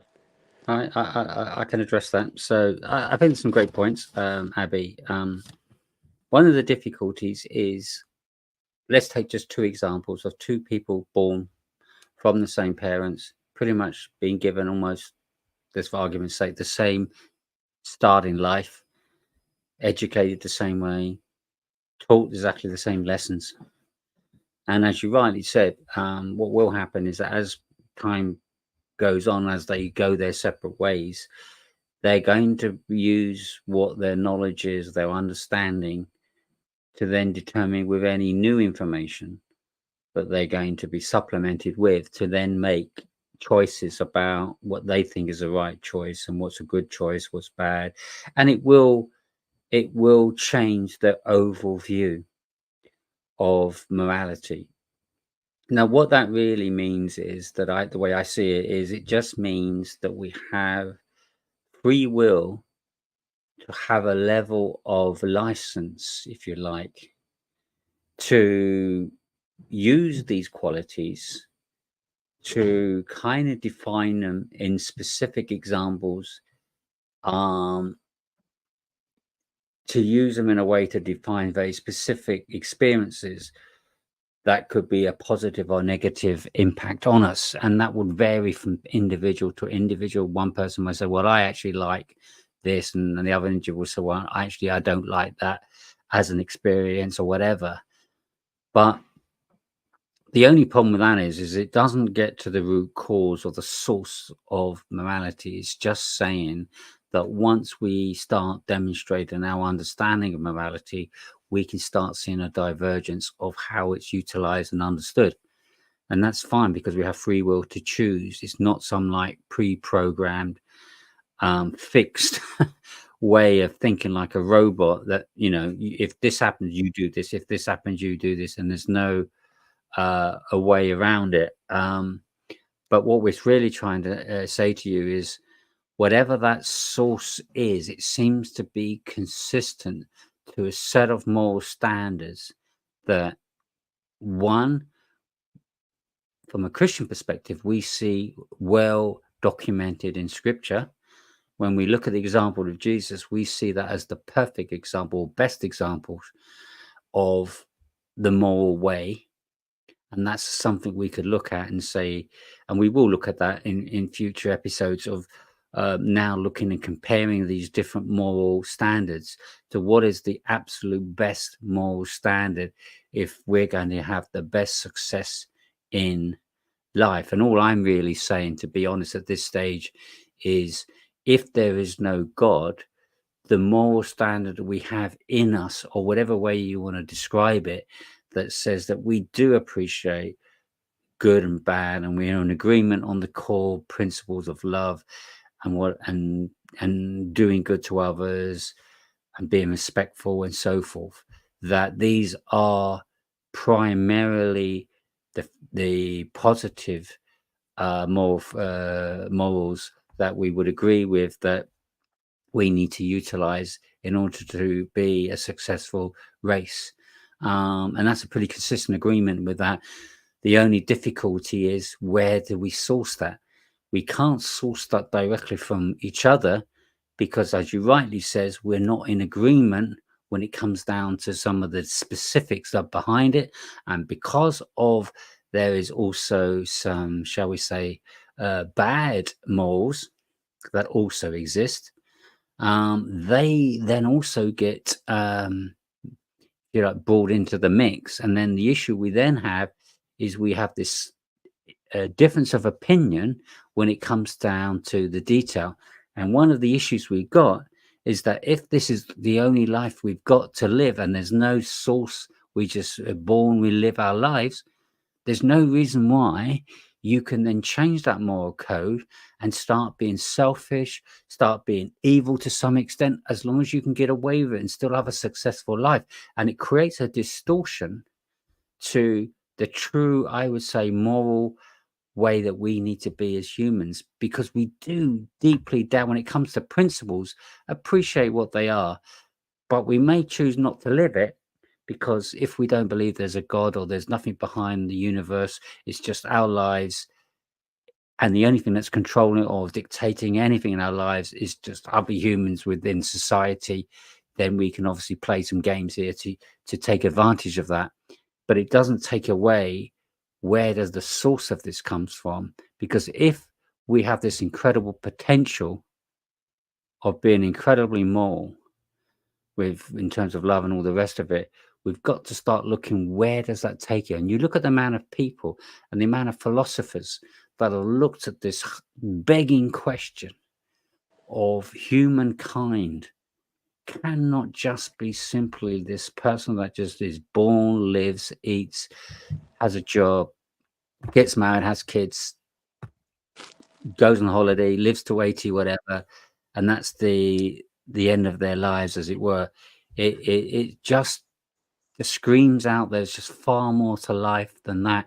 And this is where we are looking at an answer. We have an offering that, because there is a creator, there is an intelligent design that cares and loves for us and demonstrates that, then it all starts to fit as a much better explanation than us just being human beings that just exist for the sake of existing and having some degree of life, because it's so unfair, it's so imbalanced. Like the case of the child, she gets shot or killed at the age of 6. There's nothing in terms of any kind of moral standard can a non-believer in God do anything about it. And so it just leaves us with this moral dilemma of what is the absolute source of morality that will make sense of the potential that we see in humankind. And that, for me, I mean, I can't see that beyond there not being a source of humankind in the first place. And that source obviously being a caring source, because it's designed in a way that demonstrates a care and a love for humankind, which then makes the sense of why we can be so loving and be the way that we are as humans. We're just an amazing species that, again, really strongly points to a loving creator, designer, whatever you want to call it, intelligent being that must be behind all this. And that's the argument we're trying to put forward. Okay, so this source of morality, and how we have access to it. Just a quick question: do you believe that it's in our hearts and we just need to dig deep and find out where it is? No, not quite. So all I would say is, okay, it's on our own accord. I don't think we can get to an absolute answer to it in the sense that I can definitely prove exactly how this is, where it starts and all the rest of it. But all I would say is that I just get, and there's some very good research on this, by the way, which I might pull together next time, which starts to demonstrate that this is something that we just possess. It's not something that comes later. There's some very good evidence to suggest that we have this potential in us because we're just so we're born a certain way. It's like it's part of our makeup that we're going to have this same qualities of good qualities and so on, potential, if you like, in us. And if we all work together to work out, the only problem we've got with this is that we have some limitations. And one of the limitations we got is we also are born with what we call as Christians sin. And just to put it another way, is that we're born with some sort of error in us, if you like, which means that no matter how hard we try, we fail to perform this perfect way to be the best possible person we can be. We always fail. We make mistakes. We make wrong decisions. We do some bad things and so forth. And no exception to the case. Every one of us fails perfectly in our intentions, but our intention seems to be very, very consistent. And so therefore, we are saying that there must be something more to why we are the way we are, because we ourselves can't utilize that potential. We have failed dismally. In fact, the Bible itself, prophesies this, that we're all sinners, we're all falling short of our potential. And we see that. So all I'm saying is that even if we can't truly explain where this morality exists within us and when it was really kind of formed and all that, all we can say is it is in us some way, shape or form, because we all demonstrate it. And all I would say is that potentially if we had, say, a perfect teacher and every single individual went through this teacher and that teacher sat down and taught this person, on every single person, the exact same moral principles, every single one of them will come out with a very good, positive way forward. But because we are influenced by many other people, and other people are influenced by, because I said we are sinful, we do make mistakes, so there is a bad element to us, unfortunately, that's also exists in us in some way, shape or form. Even though we and that's part of our struggle. We always got the good and the bad that we're struggling with, and we want to be good, we want to do all the good. We do see that, but because we do have this bad on us, it means that's going to play a part. And if we allow through free will to that to manifest for whatever reason, and if you think about it, if there was no God, we could then be very selfish to utilize these bad principles to a personal benefit to ourselves. And that would be a rather sad thing to say and see, and we see it happen. And of course, that's why we have judicial systems to try and eliminate this, that people do not take advantage of others for their personal gain, because they see that as unlawful. And it's great that they've got those laws in place, but they find it very hard to implement them because many people can get away with so much. And if they can get away so much and there's no accountability to any source, then we're never really going to get to the bottom of this moral dilemma, if you like. So Sure. it's a real mess if there's no God. There's a real mess if there's no intelligent design. It's I don't know what to say. It's like it's a very, very gloomy Yeah, picture. I think I don't think it's just in order to have like a successful race or like have like good cohesion here on Earth. I think from your worldview, I think you'd agree it's more just to align ourselves spiritually towards God's will. That's at the end of the day the crux of why you would say Yeah. we need it, Yeah. right? So I think this idea of just trying to create a better world for having a more successful race and all this and that, race of human beings, obviously not not like white and black. I think that's more just a cry to kind of combat nihilism, where people say, "Oh, well," people take what I currently believe in and run with it and say, "Oh, I can do whatever I want," because you have no foundational base to tell me why I'm wrong, you know. Right. Which I Here's an agree is interesting thought. Can I just take you on a little journey of a thought experiment? Let's sure. just take you down. Just say you and I, we'll both go down this journey of saying, okay, let's just argument's sake, we're going to do the best in our lives and see what happens. Put our heads together, and if it is that we're going to purely do it on the basis of just looking at ourselves and any other interaction with other humans to help us on the way and see where that gets us, what we will find is the best that can come up with is, if we're lucky to a degree, that we can have a great life, enjoy life, work out how to gain and be prosperous and do well, which means obviously it's good if you can make a lot of money because then you can afford to have a good life, you can afford to have a nice home and so on. So that plays a part. Obviously, having good friendships is a part. You don't want enemies. You don't want people on your back giving you grief. So you want to try and make good friends. You play the game. Basically, you're playing the game, the human game. But it still results that you have a good life. You maybe you live to 85, and then you pass, and that's it. That's the best you can kind of get out of that scenario. If, however, there is a scenario that you can tap into, that you aren't actually tapping into the intelligent design that we're talking about, the source of human race, the source of the universe, but has evidence that does exist. We've got some evidence to now to say there must be an intelligent design. So that is a great step forward because now you can start looking in that direction. And if you start looking in that direction, looking at what is it that's out there that's putting forward any form of intelligent design with an explanation of life, purpose, and the rest of it. And this is one of the big things, that, as I say, humans are really looking for is the purpose in life.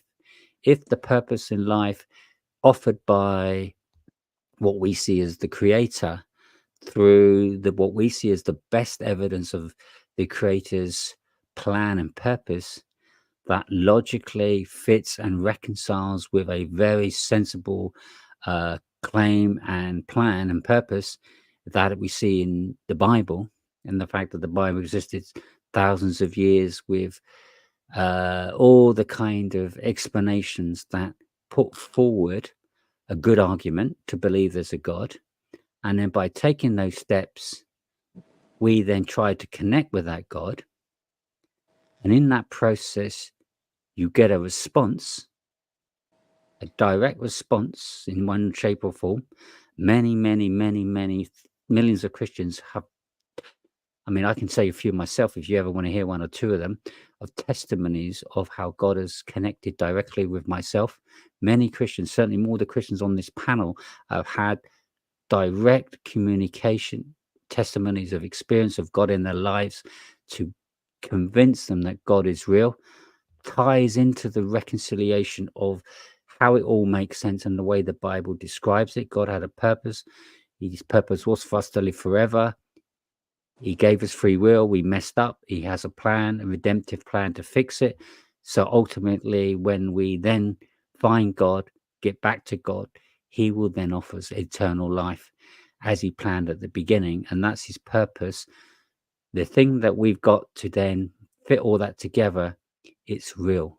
It's not just a theory. It's a real life experience that every Christian, genuine Christian, has had. Because when we reach out to God, if there is a God, God is definitely going to answer us if he's the creator of the human race. And as I said, we're not talking about one or two, we're talking millions of Christians that have had phenomenal testimonies. So that's one thing we always encourage anyone to do, is to one day in your private time pray to God and say, God, if you are real, help me out, to show me, to believe, convince me you're real. And if he comes Sure. back with an answer, are you going to listen and respond to it? I would love to talk about this particular thing more, but I feel like that's going to go off topic. I just want to respond to Greg, because I think he did make Sorry, a good point. Abby, your line I just never went a got a bit. chance to respond to him. Your line just went a bit bad there. You want to just repeat that? Oh. No, I want to say I just want to respond to Greg, because he made a good point, but I never got to respond to it. Where he mentioned the problem of consciousness, and how consciousness being something non-material can come about through something that is material.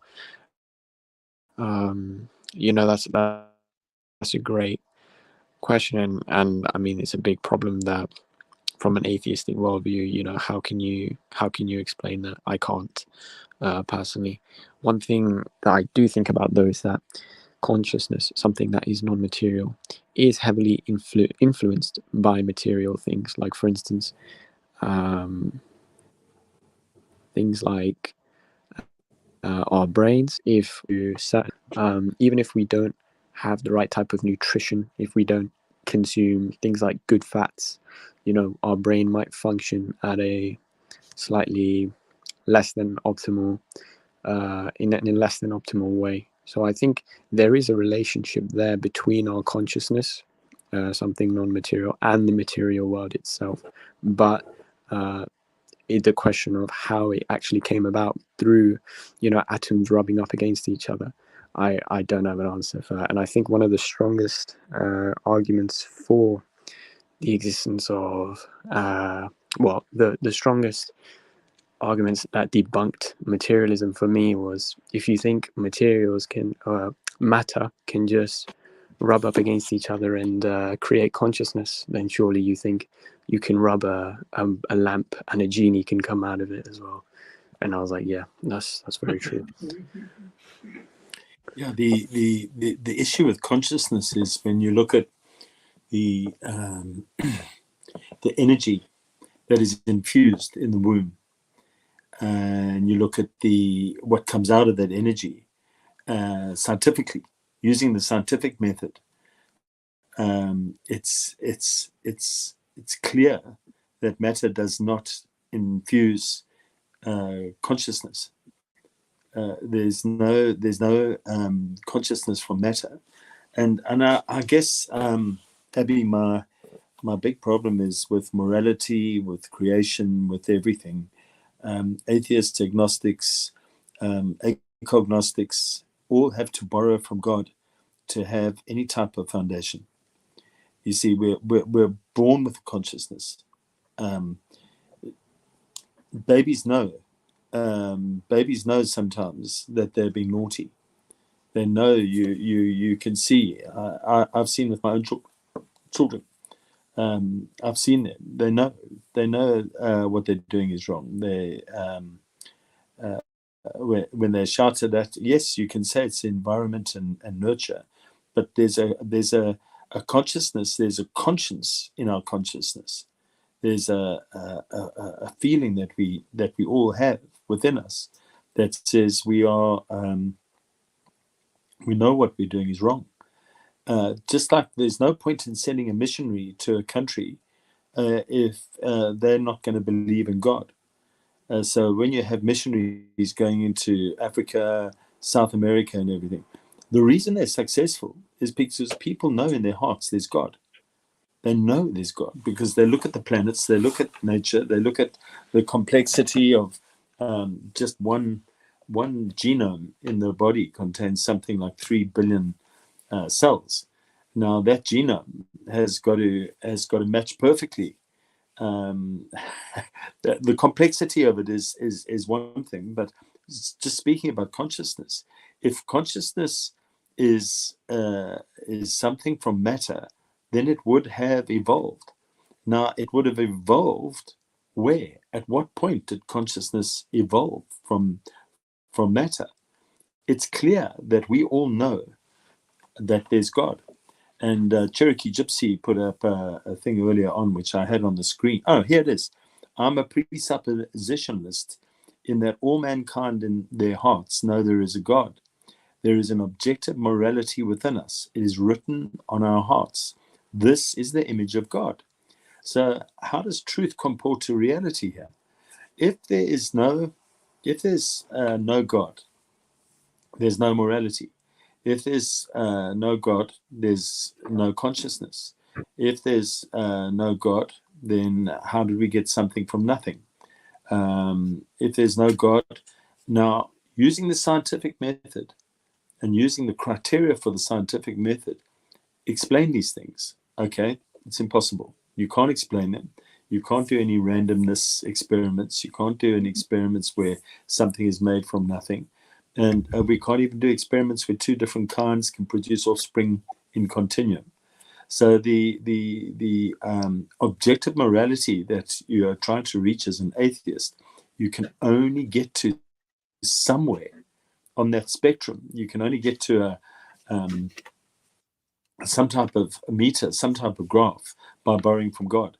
You have to borrow from God to have any type of morality. As a true atheist wouldn't hesitate at the question of whether they should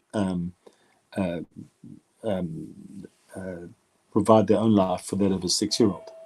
And I understand why Ray gets emotional when he speaks about that. And I would think if you're honest, you must get a little bit emotional when you hear that story. But why?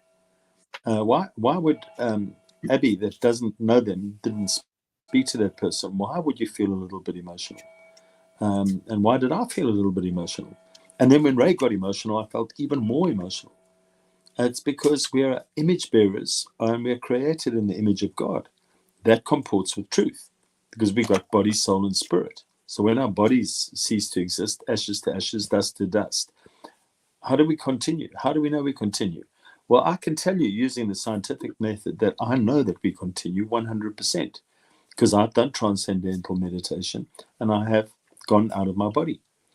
And I've also experimented with some drugs, which I'm very ashamed of. And those drugs have shown me another dimension. And you can say, but this is all matter. This is all feeding off matter and chemicals and infusing chemicals, and this is hallucination.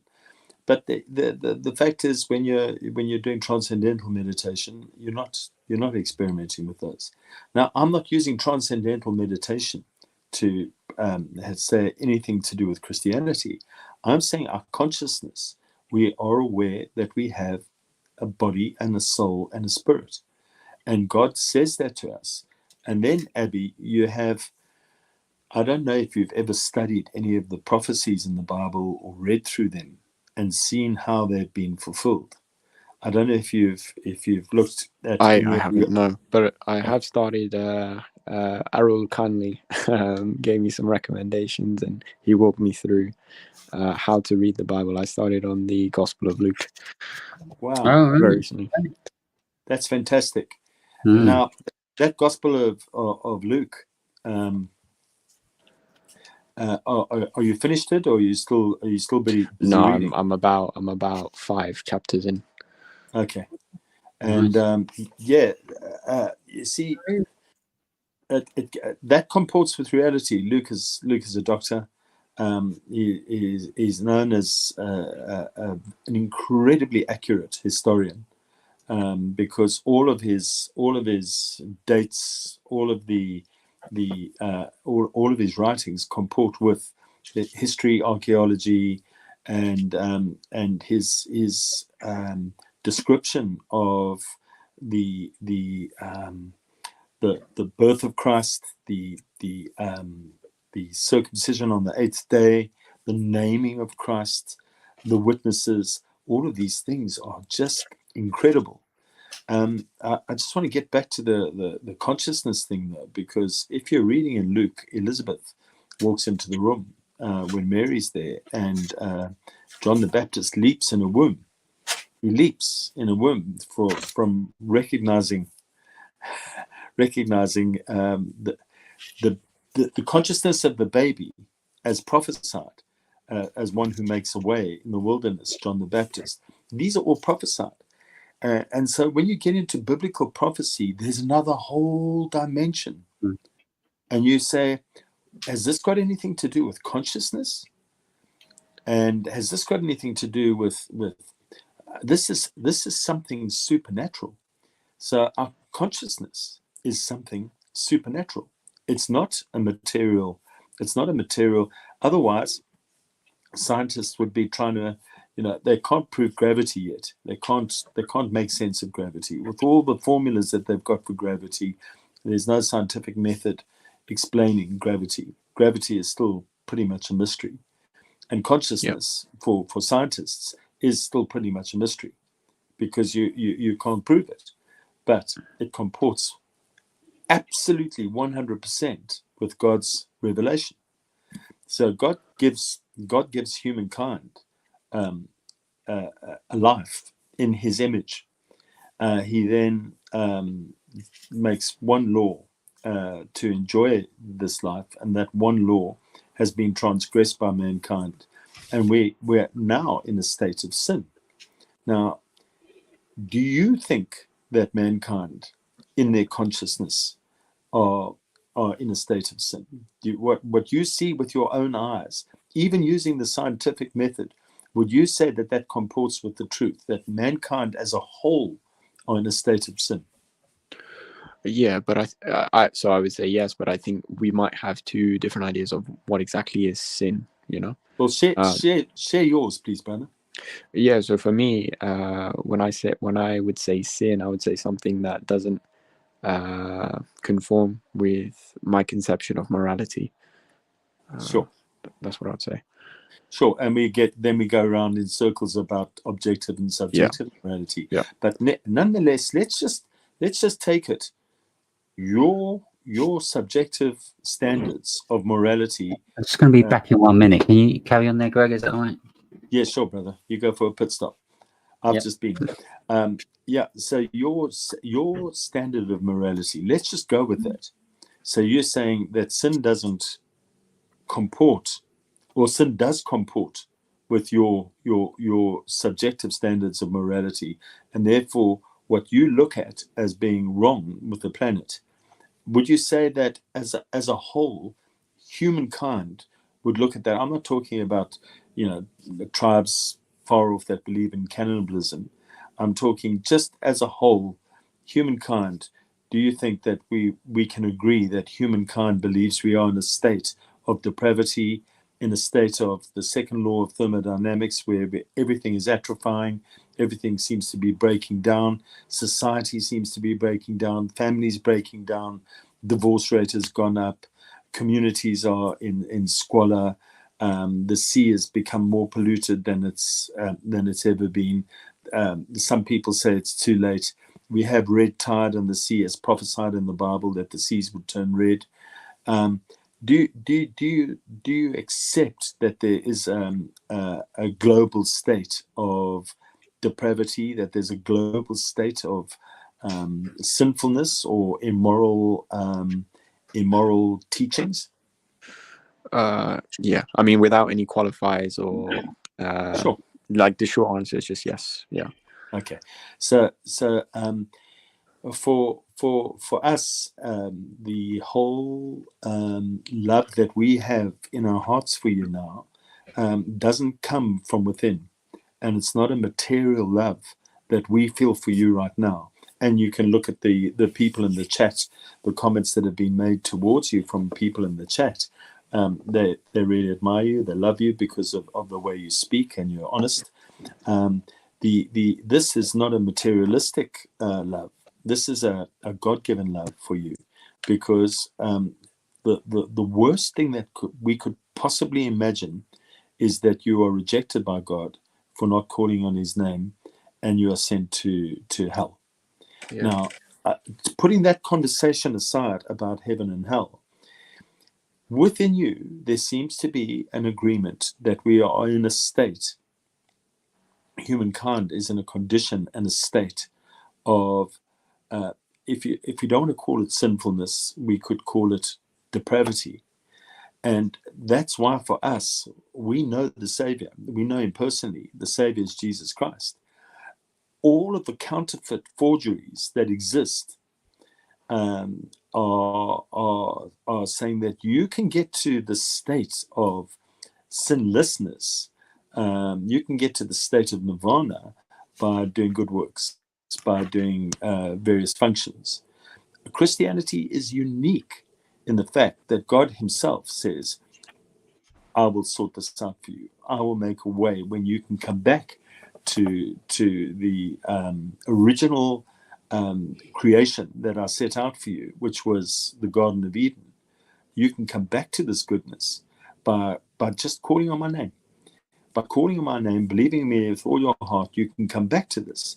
Now, look at that scientifically. We can break that down into quasars. We can break it down into quantum theory, how God comes from one dimension into another while he speaks a word and matter comes about purely.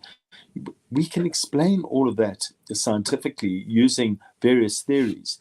The opposite to that, the possibility of the opposite to God is time and randomness, time and maybe, time and luck, time and coincidence, time, and that's what you have to have faith in.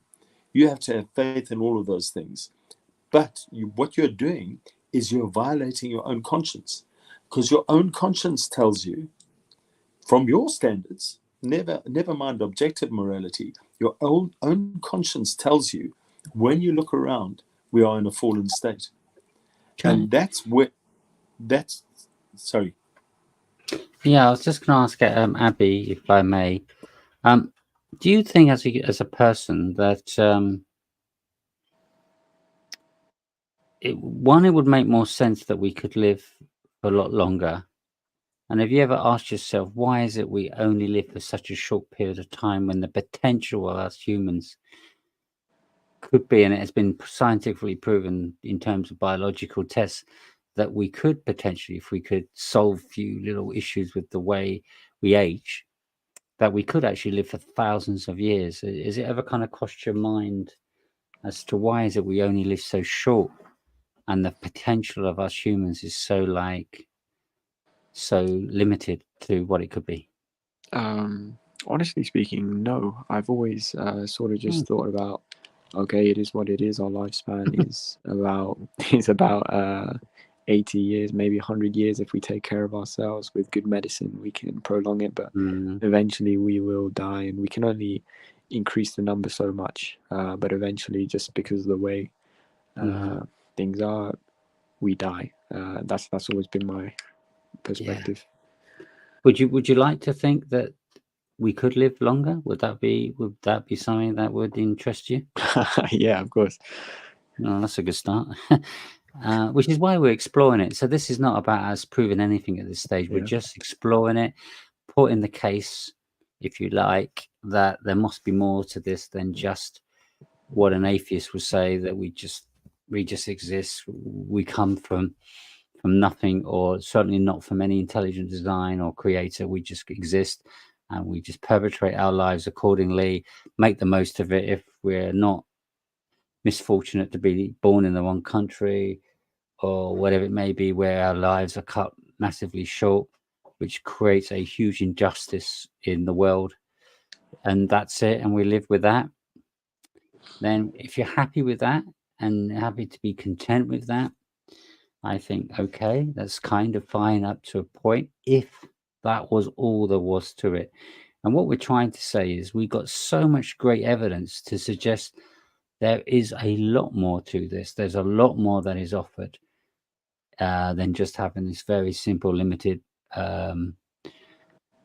very sort of almost lottery of whether we're going to live well or not, depending on where you're born and who your family is, etc., etc. And that there is actually something far more greater out there, because we are now showing there is an intelligent design. If there's an intelligent design, it must therefore be what's a good way of putting this? Findable, if you like. It's got, Yeah, you know, I if you agree. think of it this way, if there's a God out there, or whatever we want to call it, if it helps to call it something different, I don't mind. But the origin Call it of the God. universe, call it God, great. Yep. God, the way He's made mankind and the way He's made the world, before we start messing things up with choices we make, you can see that that God really does have a very personal, positive interest in its creation. Because the way He has created the universe, where you look how incredible it is, how amazing it is, you look at the earth, the beauty, the potential of what could be made if we just be sensible human beings and make the most of it. And many of us do. Many of us do a lot of positive to build a great world. But we do that on the utilization of the resources that's been created for us. The mountains, the rivers, the fruits, the vegetation. It's just an amazingly beautiful country, great, beautiful world, sorry.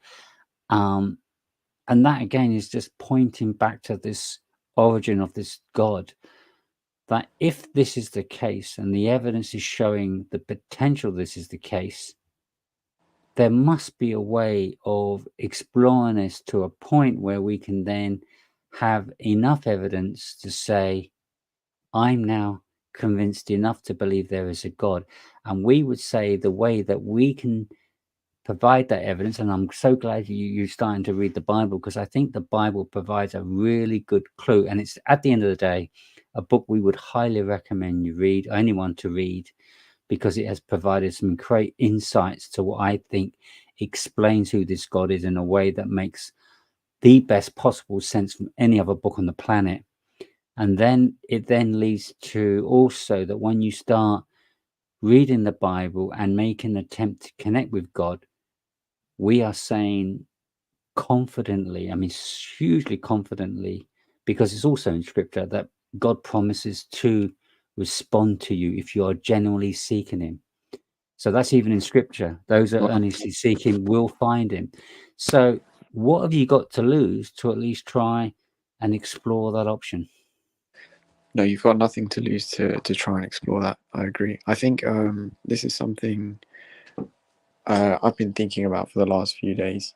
Actually, the concept of God revealing Himself to us, and why He might, let's say, hide from certain others. And I think this is a big thing that's actually stopping me from accepting that there is a God who wants a personal relationship with every individual. If you don't mind, can I just take a couple minutes to explain why I think that? Absolutely, of course. Sure. So I think the Christian claims, to my understanding, are that God desires a relationship with every individual, not only in this life, but also in the afterlife.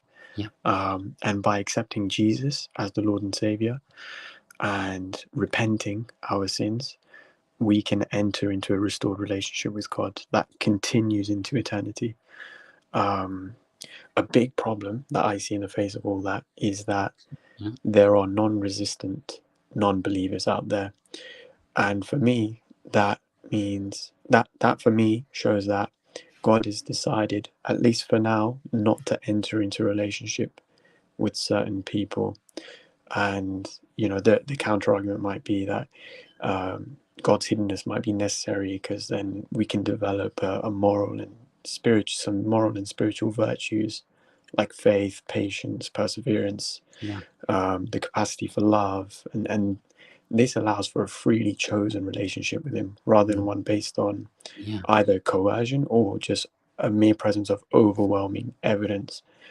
So the fact that God highly values human free will and does not want to compel us to believe in Him just through undeniable evidence shows Yeah. might be an argument against that. I think just as human free will is important for us to decide whether we want to be in a relationship with God, Yeah. it can be used equally to interrupt someone who may be in the process of discovering, let's say, a divine revelation. For instance, I could be on that journey right now, but what's stopping a madman from coming in and killing me right now?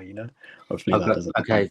I think that's an extremely great point, Abby. And if I've stopped you in your tracks, by all means, if you want to continue, please do. And I apologize if it's it kind of disrupts your thoughts slightly. I have a little trouble stopping and starting sometimes in my thoughts, but I just really wanted to say something that was just so pertinent to what you just said. Even in Scripture, it talks about this, and it relates to the thief on the cross. And it's simply this, that God doesn't say, in any circumstance that you will not have an opportunity. So what I mean is, if for any reason something happens to you, and we'll take the thief across in a second. If something happens to you where you are now looking for God, you're making the right choice to at least search, but something fatal happens to prevent you. That doesn't mean you lose your life, by the way, because God will look at your heart and it will make a determination. If you are genuinely seeking Him and your life is cut short outside of your control, then your life is not lost.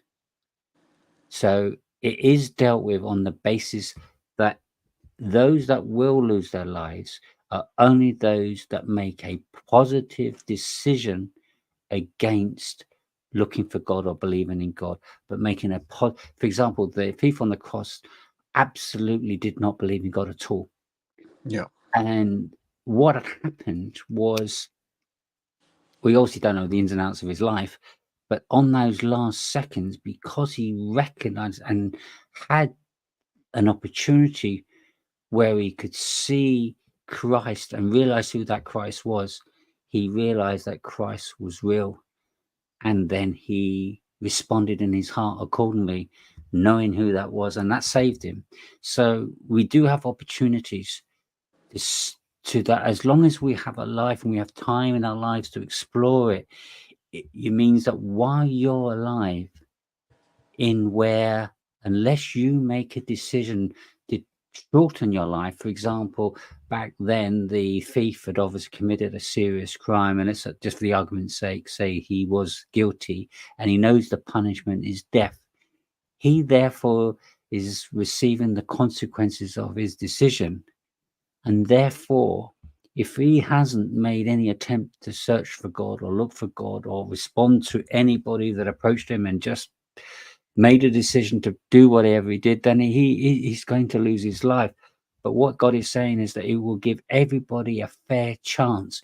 If for any reason somebody cuts your life short, which is not fair, not because of your doing, but because of somebody else's doing, then your life is not lost. So those situations God will deal with in a fair way and assess them on a case-by-case basis. He doesn't want to lose anybody at all. So there is, I can certainly pull some scriptures if you want next time about how He handles those situations, how He handles a way to be fair and genuine about His love to save everybody where possible. It's only those that truly do not make the right choices and decisions through what is available to them. So where, for example, I'll give an example. If a Christian comes up to you and says, look, I'm preaching the gospel. Jesus is true. God is real. I want you to consider it, blah, blah, blah, blah, blah. Once you're in a position where you say, actually, okay, that's an interesting point. I think deep down inside me, I think there needs to be answers to these questions. If you're happy that you want answers to these questions, you want to see more about life, then that's the journey that God will take you down. But if you choose, I just ignore this, I'm just going to live my life. I'm happy to be living for 70 years if I am not being unfortunate to be shot or killed by somebody in the meantime, and I'm going to take those consequences and not consider anything else. I've then made my decision. You know, I've laid my bed, I'm going to lie in it. But if you do decide to explore and look for something beyond, then God will take that into account no matter what happens to you, as long as you're searching Him. And if your life is cut short, I believe God will favor you in the right way. But only God will know deep down in you how genuine you are about it. And of course, if you are genuine and your life is not cut short, you are going to find God and you are going to be saved. So that's kind of how it works. So I know it's probably not the full answer you need, but No, God does have a way of handling it in a fair way. No. I understand what you're saying. So yeah, I think you've dealt with the persons whose life got cut short part, but I think there's another group of people Okay. who do exist. I think Yeah. I think they do exist. Non-resistant, non-believers, people who are open to God's revelation, whether Okay. that's through divine revelation or special revelation. I think that's a fair point, and I would say Yeah. to people like that is a very simple one. And I know some friends who are in this position, so I can completely Yeah. vouch to the existence of this group. And that is, what are they doing about it? Are they just going to sit back and say, "Well, I kind of believe in God, but I'm just going to wait and see"?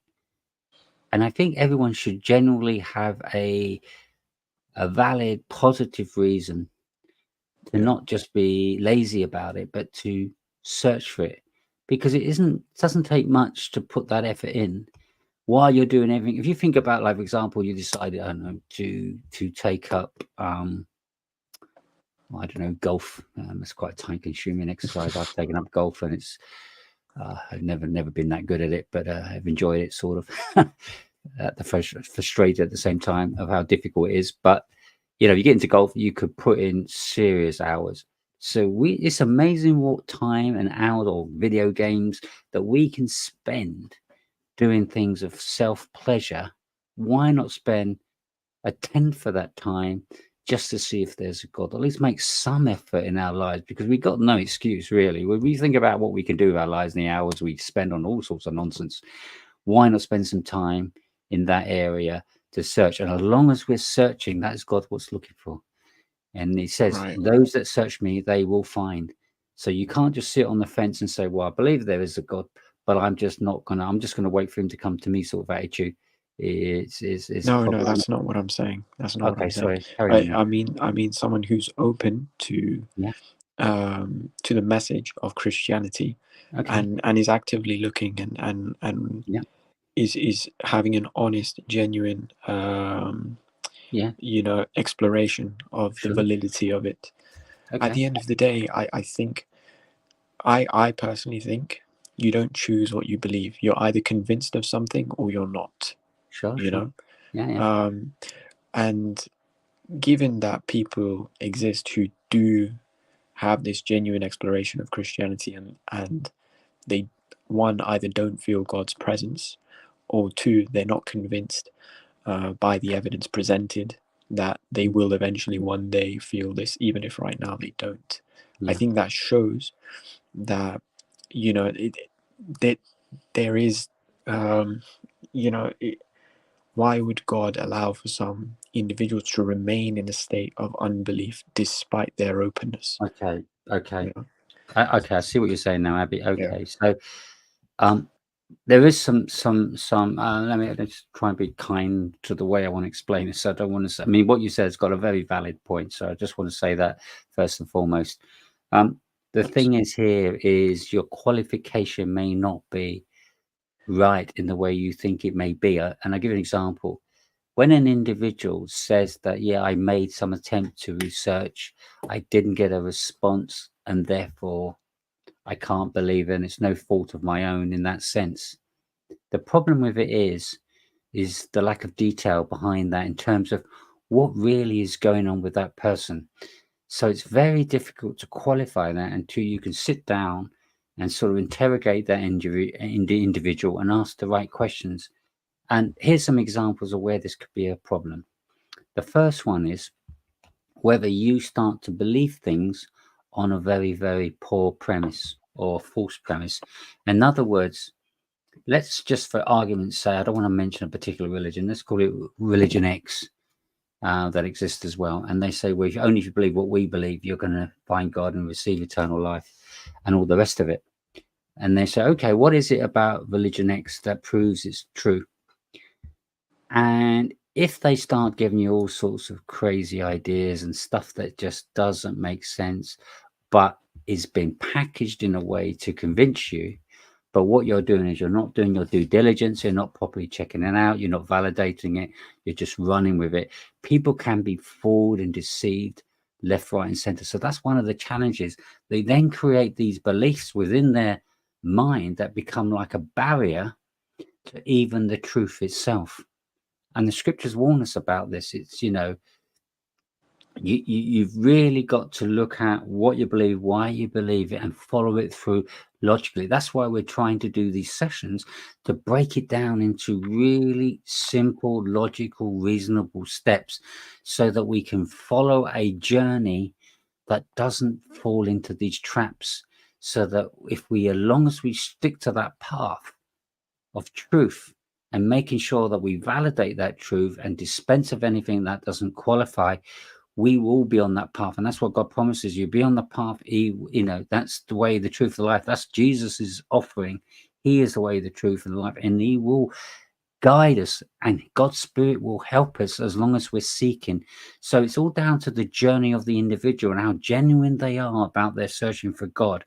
If they start putting in doubts, they don't go through a proper process of, if they're reasonably educated, that helps. They've got to make sure they're reasonably educated, of course. But of course, everyone is judged on their merits. And if they're reasonably well educated enough to search, go through the process properly, they need to do that due diligence. And as they do that and take those right steps, God is guaranteed that you will find him. It's only when you look at the details. So if we, case by case, if we give me an example, we could have them on we could invite somebody on, for example, that's in that position. That would be great. And we could then start asking some questions. And when we start opening up this individual's position, you'll start to see why they're struggling to get to God. And this is what we're trying to do. We're trying to help people not have this struggle, get to God, because we're saying, we're promising, God promises, I should say, that those that do properly seek and do it, they go through the right steps, they will find him. And therefore, it is down to the individual journey and how genuine they are in seeking God. Because as long as they're genuine seeking, they will find. There's no exception to that. And when we have people that do not find God or choose to stop searching, there will be a valid reason. Sure. So I think, based on what you said, I don't think you disagree with the conclusion of the argument. You just disagree that with one of the premises, which is that maybe the person hasn't done enough to look for God. Yeah, is that they've got to deserve it. For example, if they're lazy and they make a very tiny little token effort, do you think they really deserve? No, so there but was that's not the people I'm talking about. Maybe I'm under that category, but that's right. I think. Or if they do, or they are making the effort, but they're just not doing it the right way because they're not being sensible about how. It just depends on the detail of how they're going about it. So yes, there are people that may be searching hard, but maybe they're being deceived. For example, I'll give an example. We believe that the Muslim faith is not a true faith. It's not connected to God, and we have a separate stream to break that down in detail, which is on a Wednesday night. Is very simply, if they are, however, no matter how earnest they are, just only stick to their beliefs that Muslims right, Allah's the true God. They're going to receive eternal life. So that even if a Christian comes to them with all the facts and figures, all the evidence, whatever it may be, and they just deny it all because they're so convinced, because people can be deceived. Not all these religions can be true, because some of them are complete polar opposites to each other. They can't be all true, because that would just make a mockery of the Creator in the first place. Absolutely. So it's all about, and this is why we go to Muslims, we go to all faiths, to just get them to double check and qualify. And that's one of the tasks we've got, is to go to people, get the message out to everybody, so they can stop and think and reconsider their faith, their beliefs, or whatever it may be, based on what evidence. And if they're earnestly seeking and they're earnestly asking questions, it will make a difference. I can't go much beyond that, because it gets complex to why certain people don't choose to consider X, Y, Z. And I do find one of the biggest reasons is a level of complacency and who are you to tell me what's true? I know what's true. I've done my level of effort and research. I'm happy with that sort of attitude. But this is where they need to be humble. They need to be genuine, true. And this is not an easy task. We are so easily trapped into thinking we know all the answers. No matter how much I'm convinced of whatever, I will always listen to anybody offering anything that is a positive piece of advice or suggestion.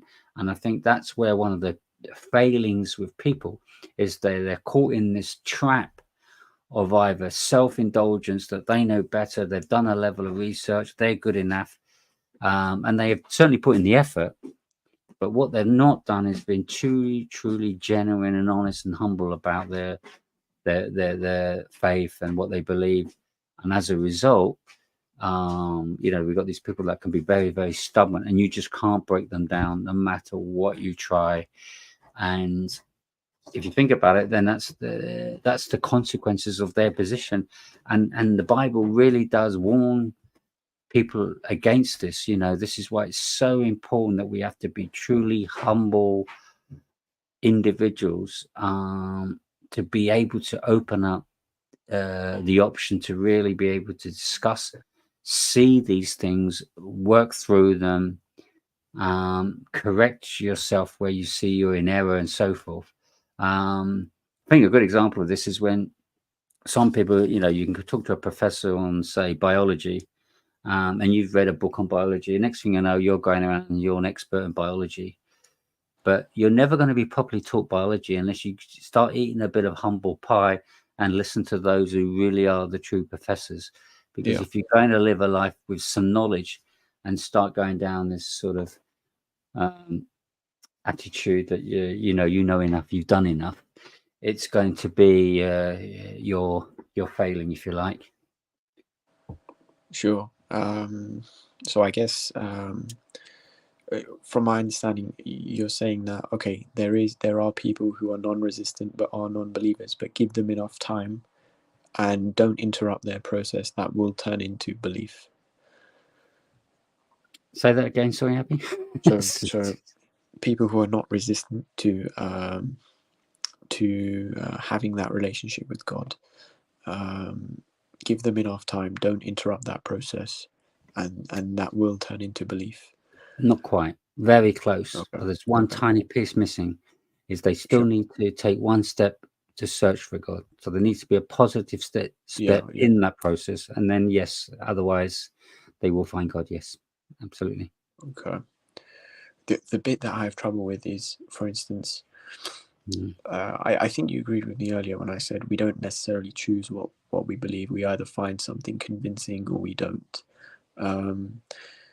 Something might convince you, but it won't convince me. Does that mean that, God's being a bit picky, he's picking and choosing who he wants to enter that relationship with? Now, that's more about individual choice. So a good example, if we wanted to believe, I like Greg's example, actually, about gravity. Yeah. Ray, sorry. Greg, I've got to go, brother. Are you okay to close this down?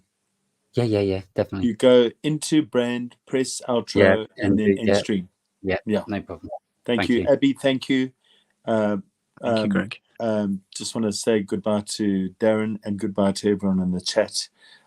Thank you all. It's been a lovely night. Very interesting conversation. Well done to both Ray and Abby. It's just a pleasure to listen to you guys speaking. It really is. Thank you both very much, and God bless your night's sleep. Oh, thank you, Greg. Take care, brother Greg. Thank you. God bless. Bye. I didn't realise Dan was here. Welcome, Darren. If you want to chip in and share any thoughts, you're more than welcome. Great to see you. So yeah, what I was going to say to you, Abby, was so can you just actually remind me what you did say now? Because you were talking about how there needs to be an active step made to try and do that, and then it comes down to personal choice. Right, yes. So where that comes into play would be based on what they know, based on their disposition, is where they need to both be humble and they need to be honest with themselves. So it's all about the method that they apply. So this is where the right positive qualities need to come in, not being either complacent or proud, but be open to discussion. So if they have a thought, well, I believe this is the right way to God, but somebody's given me an alternative that really looks and sounds like a good case, they've got to be open to sit down and discuss it. And many won't, because they say, well, I've got my way, I've got my belief, I'm happy with that. And what they will do is they won't go the extra mile to really test their faith to see if it really stacks up to scrutiny. They base it on a very limited level of premises that is very then vulnerable. And the easy answer to that is when they're approached by a Christian and key questions are asked, look at the way they respond. Because if they're genuine about seeking for God, and I do like the way you're coming over, very genuine, Abby, I will say, and that is the encouragement that I look for all people, is to be open to those discussions, spend some time talking about other faiths. And it doesn't take long before you start eliminating various faiths. And obviously, if there's God, God's going to have a message. He isn't going to be a religion that has only 6 people sitting in the middle of Alaska. It's going to be a faith that's got to be pretty worldwide. Look at the top religions that exist and explore them, and you'll see that it doesn't take long before you start to realize that you can eliminate quite a few of them pretty rapidly. And then you start end up with a very short list. And Christianity, for me, after my efforts of researching many religions, is the only one that really stacks up to scrutiny. On top of that, as I mentioned earlier, is that when you do search and take that journey, you will get a positive response from God himself that absolutely blows you away when it happens. It blew me away when it happened, because I was going down all sorts of directions. I was actually a non-believer of God for about, I don't know, 3.5, 4 years or so. Until then, I decided I'm not going to give up God. Let me give God another try. Certain situations happened to me and he responded, and it was just phenomenal to know that God was real. And that's kind of what helped my journey. So that's kind of what I would recommend anyone do is, it's all about, being humble, being genuine, listen and consider all other major arguments about who God is, listen to them, consider them. And obviously the Christian faith is a big faith. There are millions and millions of believers, and there's a good reason for it. And yeah, we're always hoping to discuss and talk to you, and we'd like to do that in a loving, caring, genuine way. And I think part of that method is also a good indication of how genuine we are about our effort to convince people that God is real. We're not here to gain anything from it. We just would love everybody to come to the Creator, the true Creator, God of the universe, and because we've had a fantastic experience of how real He is, and we wouldn't want anyone to miss out on that opportunity. Yeah, It's good to know that actually you were not a believer for a period of time. I think sometimes when I speak to people who do believe, I think they conflate non-belief with doubting faith. I think sometimes when I speak to religious people, they don't understand sort of what's going on in my head.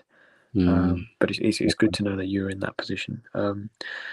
I think, I don't know, when I saw this argument about non-resistant non-belief, people genuinely seeking and not being convinced, I tried not to psychoanalyze their their mental state too much and say, oh well, were they really being genuine, or could they have done this differently, could they have done that differently. I think if we I just maybe I should watch it back, but could you just talk a little bit again about where they might be going wrong? Right. So there's a number of factors in this. The first easy one is there are many deceivers out there that con people into believing all sorts of nonsense, whatever it may be. And I think the classic example is and I apologise for the average salespeople out there. I'm sure many salespeople are very reputable, but there are people that can sell anything to anyone, whether they need it or not. There is such a powerful tool or method that can convince people of all sorts of crazy stuff. And religion is an absolute case where there are some absolute clearly nutty false religions that has nothing to do with God, but people are believing them because of very clever persuasive techniques. And this exists absolutely. So, that's one area where people are literally being deceived, big time. This is huge. This is not a light level. This is absolutely huge, what we call indoctrination to the highest of level. It's phenomenal how people can be so deceived. So we really do plead with people to not just accept whatever is being explained to you just because it sounds great or it's impressive, but be honest and truly question, do some level of validation and challenge it. Because anything that's challenged and scrutinized will show itself eventually to whether it holds up to scrutiny, whether it holds up to truth, but it needs to be properly tested. So that's what we recommend highly to do so. The second is to really be humble and genuine about yourself of what are true values of life, what really matters, and where can you search for that? Where do you get any evidence for where that is offered in terms of true purpose in life, true happiness in life? The Bible has, if you're reading Luke, you go through the Gospels, phenomenal expression of morality in a way that once you've read them, you're not going to go away without being massively impressed with the principles that Jesus and his disciples put together, especially Christ, of course, the key there. And when you start really deeply thinking about these principles, you start to say they actually make sense. Do unto others what you do unto yourself. Love your neighbor as you, and so on and so on. It starts to really, really compel you to realize what really is valuable, what is important. And when you start taking that journey, then seeing how the Bible describes and explains its purpose. And I appreciate this is, something that does take time. We Christians always offer our time for anybody that wants to explore that. If you want us to sit down when you're going through any scripture to explain anything from that perspective, we will always offer that. That's our our respect for you and our privilege to sit down, and not because we're trying to con you or trick you, but to show you genuinely in a genuine way why we believe what I believe and why it is so valuable and offers what it does. And when you start going down that road, that's when things are really going to happen. As I say, when you have then God start touching you in your life, then it's going to make you rethink a lot of things. Because here's an interesting thing. If you, for example, had a way where God absolutely revealed himself and you are now convinced he's real, Yeah. what are you going to do about it? Oh, absolutely. I'll try and spread his message. I have no problem with people trying to do that. If they think that's the absolute truth and that's the way to save people, then that's the right thing to do. Fantastic. Yeah. So it's almost like you're so close. It's just the evidence of his reality in your life that's going to make the big difference, because we could philosophize all day long. We could have all the beautiful arguments of morality and principles and all this stuff, but you still might be just on the edge where I just won't make that step in believing because or whatever it may be, that he hasn't showed himself. I haven't had a response. I don't know if he's actually real. It's just all in theory sounds like the right thing to believe in. It isn't going to be enough for you, I'm guessing, to make the actual step of believing. Well, I need to study it. I need to go over the historical evidence of the crucifixion. Absolutely. I need to study the Bible. I need to go through the process. Fantastic. Can't say more than that, mate. And I think that's a admirable way to go about it. And I can share something with you if you like. Before I quickly do, Brother Darren, did you want to say anything, by the way? Because he has such golden nuggets of points to make. So I don't know if, Brother Darren, you wanted to say anything? No, I'll be honest, I've been sort of listening, but I think honesty is actually a virtue, and I think Abby would actually appreciate that. And as much as saying I've been in and out of sleep and sort of listening in, but God has a way of doing things at every juncture, critical juncture, that we could truly be ready to step out and meet him. I sincerely and honestly believe that. It's interesting with what Abby said and what he posited. The last sort of real inquiry, which was, us not conflating some doubts or some queries or some questions versus a total lack of unbelief. Because one thing that Jesus often rebuked even the very false teachers of his day for, that had followed on in the tradition of Moses, was just outright hypocrisy. Some people can get certain questions of theirs answered, which are, I wouldn't necessarily say they're fickle questions, but they're not necessarily at a point where they might get answered or get answered to a degree of suitability where that person might be then prepared to sort of move on and ascend a little bit further up their journey of learning. And I think that's a bit different with Abby. I think doubt at some time is very healthy. We read the story of doubting Thomas in the Bible, who didn't believe that Jesus was actually resurrected, and the Lord had to say, "Listen, well, come and place your hands in my wounds to know that it is me."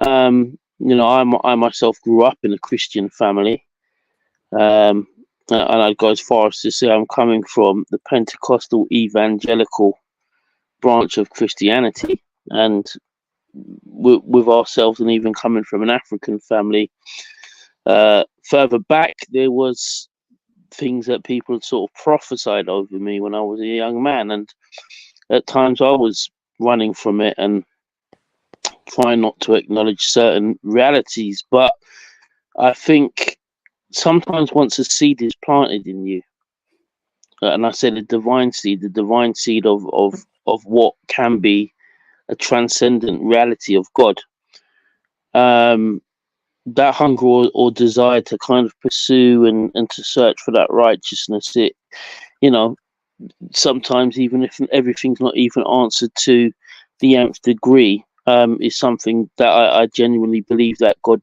rewards.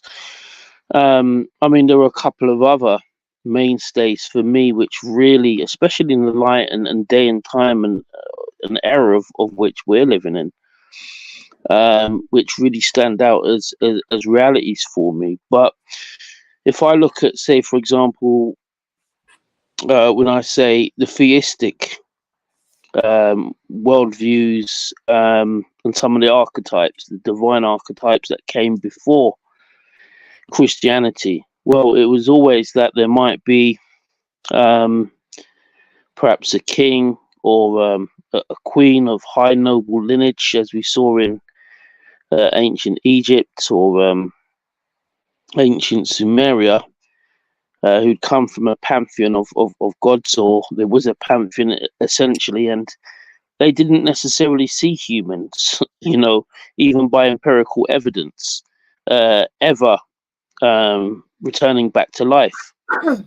So incorporated even within their narrative was the fact that this pantheon of beings might exist out there, but wouldn't necessarily have a personal relationship, and they were mythological enough not to step into reality in time, but still fulfill the question and the possible reality that there could be an afterlife or some form of resurrection. And we see that in the Osiris myth.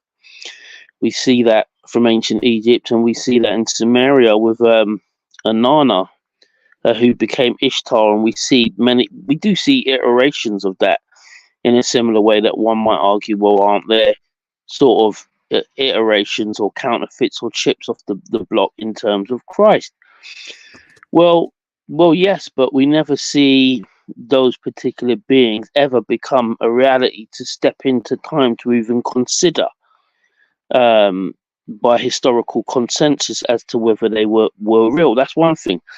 And then secondly, those beings that were coming in those stories or in those narratives, apart from if you probably move towards monotheism, and the monotheism of say, for example, ancient Egypt, it's a lot different from what you'd find within Christianity. But you find those gods are gods of chaos and disorder, and are highly replicant of what you would find in general sort of human families, and sometimes to the worst degrees. Like it's very inventive, and I think with the God of the Bible, there isn't, apart from the story which has already been revealed and identified by Ray tonight, of the fact that from the very beginning we've lost a relationship with God, that he was seeking to provide a way of justice back, but also to kind of show us the model,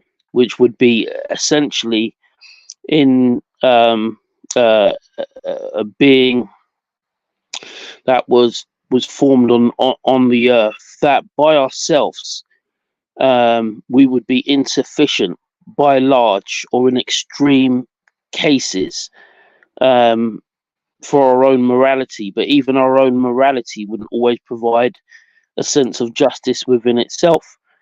And we kind of see with the story of especially of Christianity, even when God is right alongside the Israelites and able to chastise them as hard as he could as they were living within that particular dispensation, that we've gone from a start of innocence. The innocence is broken. You've got your own opportunity and your own self-righteousness, your own self-determination, your own self-justification, to see how that marks up.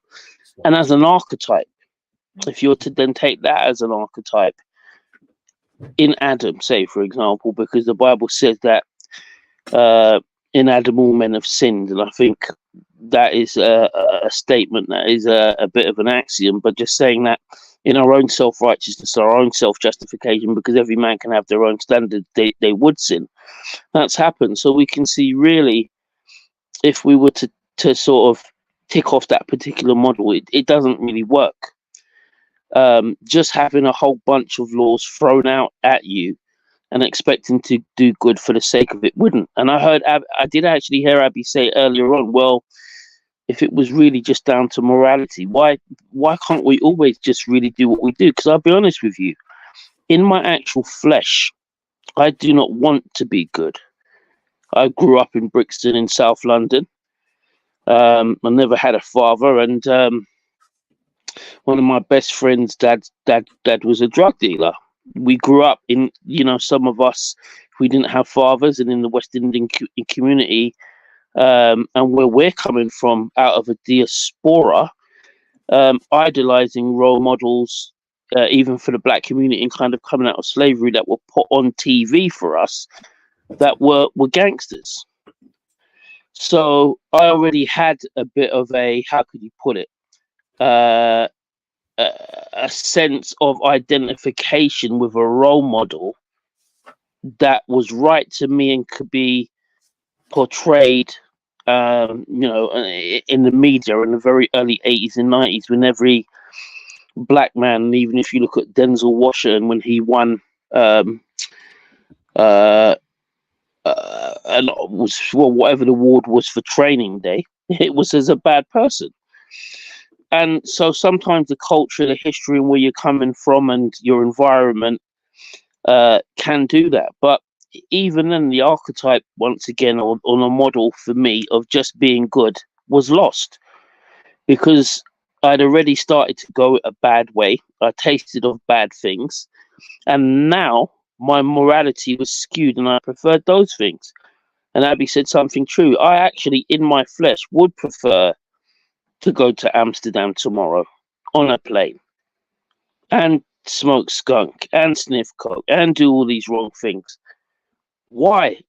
Because why not? Why wouldn't I want to do? Because at the end of the day, the human flesh, to a degree, is a massive sensory, organization. So just depending on on how your norms and values have gone into you, is what could then come to you. So obviously that standard in itself, when you're looking at, well, what laws are given to you and what morality is around you, is not right. And that's why the Lord was always telling the Israelites, don't go and do this, don't go and taste of that, don't go with these women, because that doesn't work. So being good by ourselves, in as much as we might do it, is no good. So finally, obviously, when Jesus comes and you have God incarnated in human form, you're also at a time and a period with the last book of the Bible, the book of Malachi, which is the last book, Abby. Read chapter 3, Abby. Or actually, read from 1 to 3. Sure. But in chapter 1, the Lord is basically saying that the sacrifices and the offerings that you're bringing in normality, which I would accept to atone for sin, you're bringing me bad offerings. And when you get to chapter 3, because he's talking about the Israelites first, because the promise was always to the Israelites that the nations would be blessed through them, as in the Jews. And we see the fulfillment of that in Galatians chapter 3, verses 7 to 14, if you want to write that down, being Jesus essentially. But it's because man has gone awry from the start.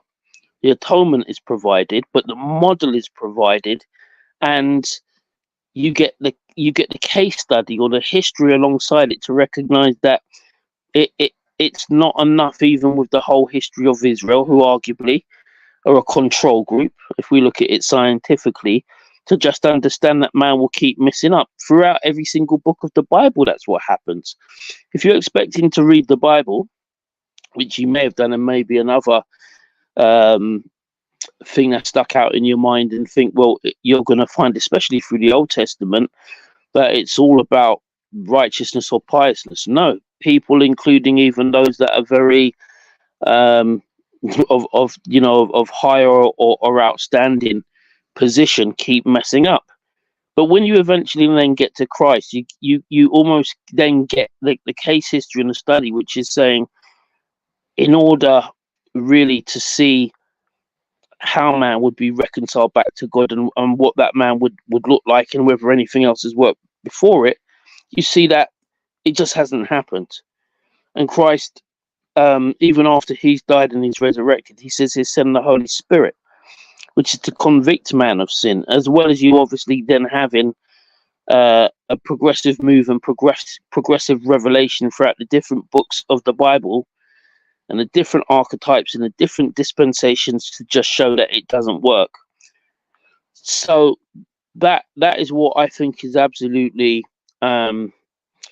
shattering in terms of understanding that which went before, just based on something that was mythological, based on gods that could be arbitrary with what they were doing, and they themselves didn't reflect righteousness or holiness necessarily within their family history or within their own character. And it's as Ray was saying earlier on, there are clearly some religions out there that are just a far cry from what true holiness or righteousness would be. Whereas we have God already sort of portraying and explaining that even within the triune Godhead. So we have that side of things. But, and I'll finish on this last note, when you then look at Christianity and the model which Christ has set, and you know, Ray talked about do unto others as they would do unto you. You have in Matthew chapter 5, verse 44, where Jesus says we should love our enemies and pray for those who persecute you, which can almost seem an insane thing to do. And you'd think, well, why weren't they doing that before? Well, firstly, they had to get to the time and point and period where Christ could come and actually show them what the true character of God is actually like. And once a lot of people had seen it, and started to recognize it, that's why some of the religious were so besides themselves and had plotted for the death of Christ. Plus, they were even at a time where the Romans were in power, and they feared loss or military attack from the Romans just based on Christ's miracles. But so obviously you get the Holy Spirit at that time, Christ comes, and so on and so forth. But then from then you get the second temple, which is destroyed.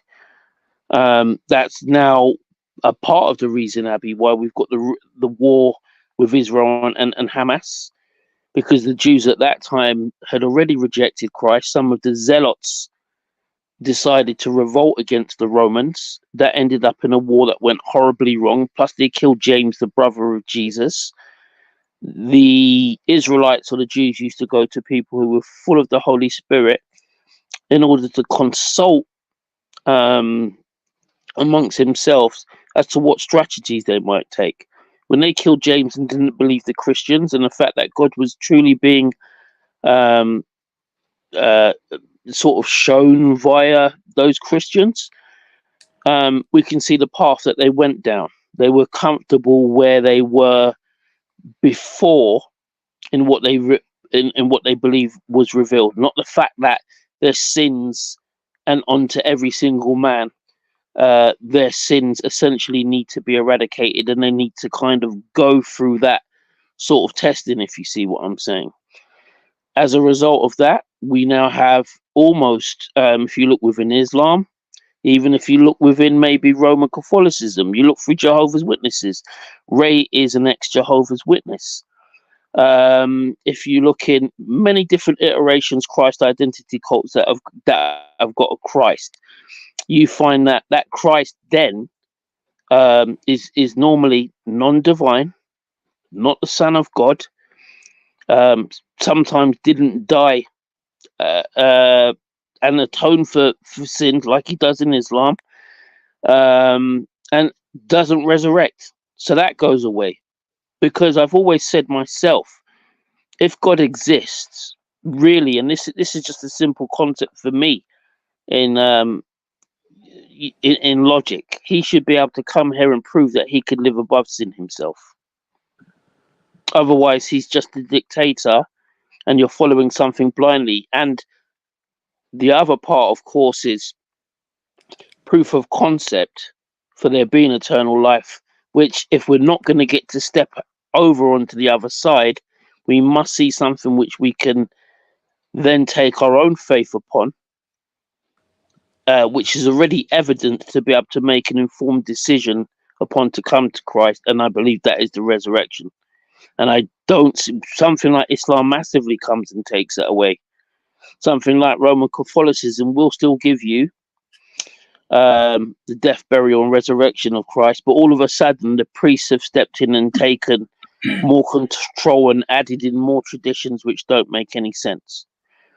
And what I'm saying in essence, Abby, and I'm going to wrap up here, is when you follow the rabbit trail like that, and when you read portions of scripture that explain, like in Matthew chapter 24, you know, if you get a chance, read Matthew chapter 24, read Luke chapter 21, and they speak almost of a time up to our time, with what's happened with the Jews, counterfeit Christ and religions and everything else that would arise up. So I believe, in essence, we're all given, you know, pretty much every man up until the time of our reality. We believe as Christians in this era, under the era of grace, they call it, until that comes to a close. Every single man is given his life to run through his life and make that choice, and will have his own accountability. But with what has kind of come before us, as I've mentioned, with the archetypes or the mythology in other religions, and the lack of the proof of concepts, or how that has now been denatured or distorted through many of the other major religions, that has had a massive founding in my life for me to be able to kind of bank on.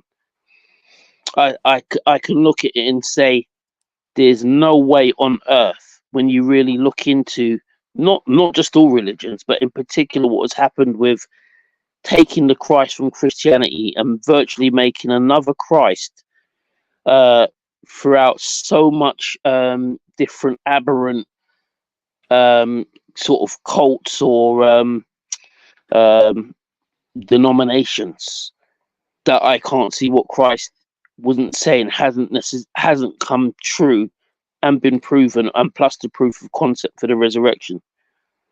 So that's kind of how I've got to you know, my standing and my grounding in faith with Christ now, because I only became a Christian again in 2017, and it was a result of a claim from a polemic that essentially the Bible was based on ancient mythology, and I did my own research, and some of what I just brought forth there, with God needing to step into existence, looking at these ancient mythologies and seeing that the nature and the characters of these gods, and the lack of any historical empirical evidence for them. At least Christ, regardless of what I might say, even if he was stepped into the flesh, I believe the attributes that we all have as humans, he exhibited them, but he was able to do something greater and prove that, you know, in the spirit and with the spirit that was in him, he very well may be God, and I believe he was. And then I get the proof of concept in a resurrection as well. So I don't know if that helped. It was a bit long-winded, but that's how I came to my conclusion and my standing in God. In fact, to be honest, Abby, myself and Ray, we're literally only acquainted, as you may be, through Errol being at Speaker's Corner. My uncle went up there years ago and preached when he was a Christian. I remembered him going up there when I was even a non-Christian, and one day decided I'd look it up on TV. And when I went up there, I was just shocked to see the debates between the Muslims and Christians. I always believed that Islam essentially was a religion of works. It was the and I'll explain what I mean by that. It was the easiest apologetic or polemic that Christians had against Muslims. And what I mean by that is, before some of the debates were sophisticated as they are, it was just the simple fact of, we're saved by grace, by God's grace, of, as you yourself have said, Abby, him wanting that personal relationship restored. My pastor's always said something very simple, but it's so profound, that religion is a search, or I'll add these extra bits, a man's musings, or even what has been influenced on a man from possibly even another reality. I'll put it in that way. But the gospel is God's search for mankind. And that I believe is different. And yeah, I get it. They've got Hinduism, you've got Buddhism, you've got all of these things, but you just don't see God step into flesh in that reality and just co-relate to man. We have a God who can empathize with us. There are some times, like you yourself, Abby, I can hear you've been on a bit of a search, which your questions are not just questions, and you know, you're well spoken. I imagine you're fairly well educated, but your questions and your searchings at the moment, they're an inner man search as well. And there's also some, how can I put it, some dissonance, so to speak, or some incongruences that kind of grinds over one another. But at the same time, it is an intellectual search with, I believe, from what I'm hearing, that is genuinely looking to kind of hear and see some of those aspects of your soul, so to speak, your soul man, receive genuine answers. And in that sense, I think you're on the right path in speaking to Ray, who is incredibly patient and diligent, and who I also have the pleasure sometimes of stepping out with and evangelizing with and sharing and eating meals with and doing all of that. I believe the Lord has, at least at this moment, provided you know, a necessary person for that, at least that conversation to happen with you.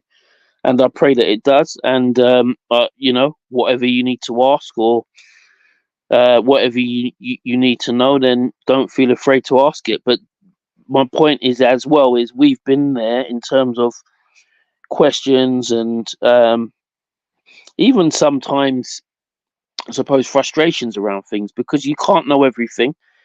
Some things historically are beyond us, but there are some things that are so vivid in our reality that once your mind is open to them, even if you don't have the rest of perhaps some information that is historical, that is so apparent that it's virtually impossible to deny. And I'll finish there. That was one of Darren's brief explanations. But no, very, very good. I appreciate your patience, Abby, to listen to all that. I mean, there's a lot of, as I say, Dan has a habit of throwing quite a few golden nuggets in there. Obviously, you can go back and listen to some of this stuff. It's a lot to take in. I appreciate you. Yeah, it's a lot, but you know, we're basically here to do everything we can to help people to ask questions, get answers, take that journey, Abby, and whatever the pace that you're comfortable with, step by step. We've all had journeys that have been up and down, challenging, and the rest of it. So that's what we're here to offer. That's why we do what we do. We're doing this every week. We ain't going to stop. We're going to continue to demonstrate why we believe what we believe is true. And we'll be always open to any questions. I mean, one thing I would recommend, there's a book called The Case for Christ by Lee Strobel. Is one simple little book. Sure. What's the author? Lee Strobel. Okay. Because I think this is like a key element to this, because like Brother Darren mentioned, there is one of the big things that make a kind of pivotal evidence of God in a way that sort of reconciles with humanity is the case for Christ, because Christ was a human that was no ordinary human. The evidence of Christ is very strong historically. So no one is disputing his existence. That's been fair and reasonable. Even the scholars, many anti-religious scholars historians would agree that Jesus, the evidence of his death, crucifixion, is very definite in history, which leads us to one, well, not quite one, but two main elements remaining, is the life of Jesus, what he taught and all the rest of it. And there's great, strong evidence of what he taught, how it's prophesied in the Old Testament, in scriptures way before he appeared on the earth, and then finally is the resurrection. Now, with the claims of who he was, what he represented, what he did, and the fact he was resurrected from the dead, and strong evidence of that, that particular book will help you go through that. And certainly if you read the 4 Gospels, you will see a good amount of evidence there as well. So there's a lot of strong evidence. If you want any help with providing greater evidence of the case for Christ and the resurrection of Christ, we're happy to provide that as well for you. And we welcome that journey of inquiry. No, absolutely. Sure. No, thank you. Just getting back to the problem of, let's say, divine hiddenness. I think what I'm understanding from you guys is that if you seek God, genuinely seek him, actively seek him, give it enough time, he will reveal himself to you, whether that's through making his presence known or through you just collecting a lot of evidence and having very good rational reasoning to believe in the message of Christianity, to believe that Jesus died on the cross, and all the other things that come with that. I think I think there do exist people who took that journey and did it genuinely and are not convinced and will die not being convinced. Okay. And I think I believe you, actually. I do believe these people exist. But there is a caveat to this. Sure. Can I just finish the thing though before you mention? Go for it, Abby. Go for it, Abby. And I think the fact that they exist shows that God does not want to enter into that relationship with them. That's the only thing I was going to say at the end. Okay. Well, I think that's a valid point as a potential case on the surface that could be plausible, and I generally accept that as a very genuine, honest response, and one I think you should always ask and question. So what we can do is, first of all, I will bring this up and take this on board as a genuine question that I'm going to provide some evidence and some useful information next week. So if you're around next week, I'll genuinely look at this for you to put forward an explanation. And the second thing is, of course, which is the slightly tricky bit, is this. It's always going to be a personal basis. So case by case, if a particular individual has a claim that they've done everything they could to search for God and genuine and they still got no answer, my first question to them is to understand why. Let me know, what is it you did? So what were your steps you've taken? And so forth and so forth. And what happens is, of course, there will be a genuine reason why they haven't got an answer. But the difficulty is, unless the person is completely open and genuine about their search, it might be that we can't find an answer for that individual as to why God did not respond to them, because God genuinely will respond to those earnestly seeking him. That's his promise, no exception. But the difficulty, of course, is case by case. You need to know, okay, what is it you said? What is it you did? What was your efforts? And the problem with that is, of course, that maybe, for example, deep down in their whatever heart, wherever we want to phrase it, that there is this not genuineness about their search. So there is something they're holding back that is being the barrier, if you like, to getting a response from God. It has to be an absolute genuine effort. And the tricky bit is, how do you prove that? How do you get convinced of that? Yeah. And I would say this, at least, we would definitely explore this. I want to explore this for you because I think it's a genuinely good question. But I think what would also be really, really key for you is that you at least explore it yourself in terms of seeing if God responds to you. because if he at least responds to you, you can't at least ignore that. And what that would mean is, if you at least got convincing there is a God, you're in a good place. And then you would say, and I love the point you made, because it shows a lack of selfishness here, that you care about others. That why isn't that God doesn't care for others, and there is some case that maybe he doesn't care for certain people? Because we can look at that, we can, and if there are cases where you know the person, a bit tricky for you at this stage, of course, but it would be a case that we would want to approach that person, and if they're willing to come on here, we can go through and discuss it. If they want to be visited, we can try and find a Christian nearby, depending where they're living.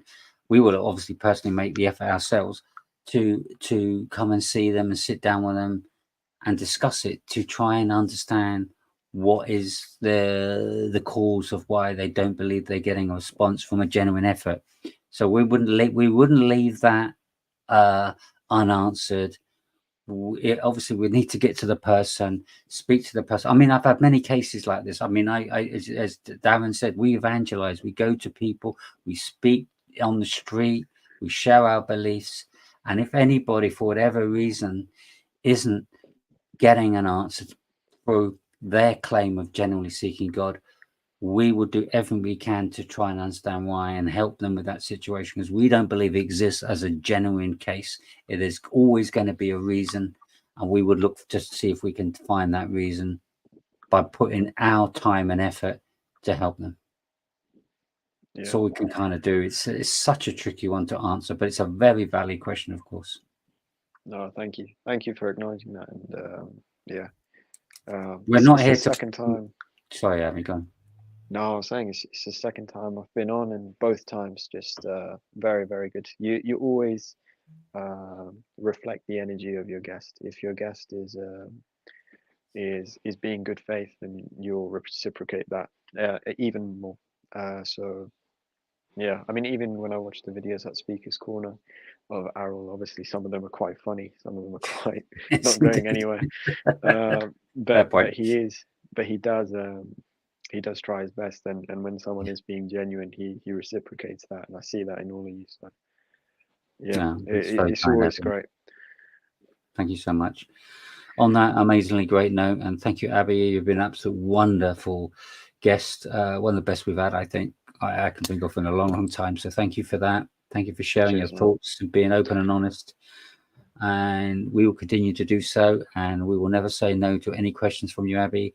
If you want to get a hold of us in a private chat, want to speak to us separately or whatever, all welcome to do that. We're all open and available for any personal discussions. That's available too, of course, as a matter of principle. As genuine Christians, we will do that for you.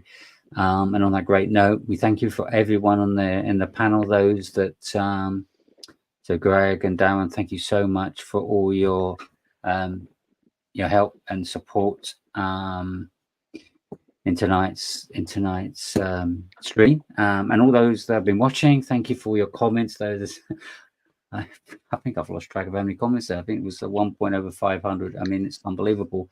And I apologize, I haven't been able to really watch and follow the comments. I think it's just the limit of my ability to handle that while trying to think about what to say. But thank you everyone for participating. We would just want to now just close in prayer. Brother Dan, would you like to close in prayer for us, and then we can close for tonight's stream? Yeah, amen. Father God, I thank you for your heart, your genuine heart, where if a man is in need, Father God, he's able to genuinely come to you in sonship whilst on a search, and to seek after you and to inquire after you, Lord, which the King David said is one thing he would do, to seek to inquire after you, so that he could dwell in holiness, Lord. You have a standard, Lord, which is holiness, not just for it to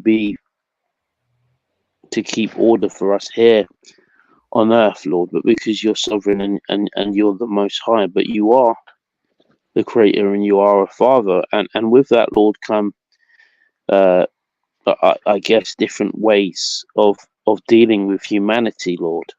But you always have a father heart and a tender heart towards us. I mean, I should know, as I grew up without a father and know what that's like. It's certainly that's not the case for every individual, or even every individual listening in the audience. But humanity is in a place where we need to know you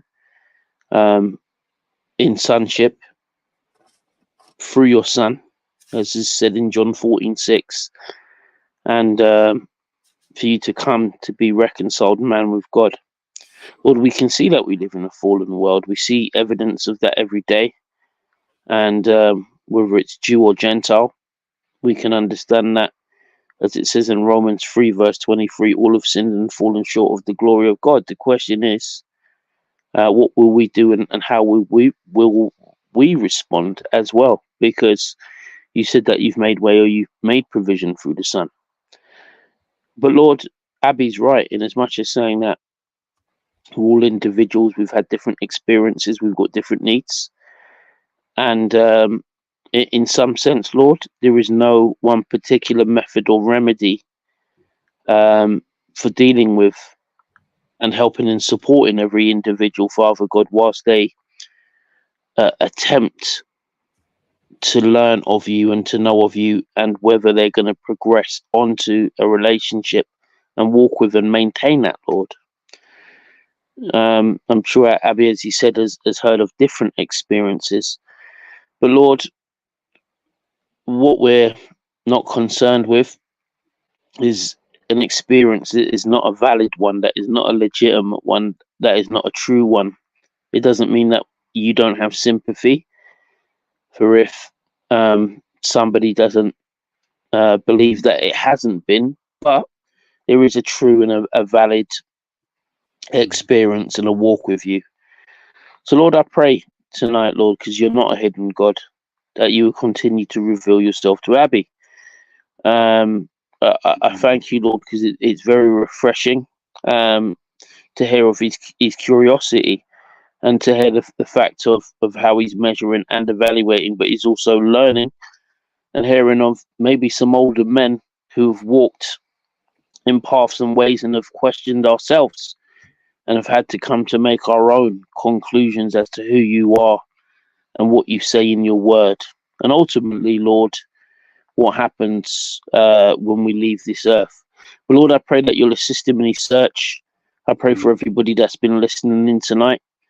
No matter, Lord, their own worldview, where they're coming from, but the fact that, Lord, I believe, and your word says that we're all sons and daughters of you, but there is a truer relationship that you're truly seeking with mankind.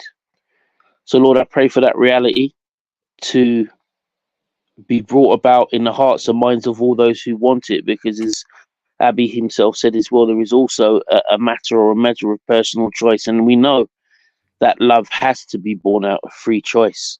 And you even say in your word, if you love me, to keep my commandments as well as just wanting to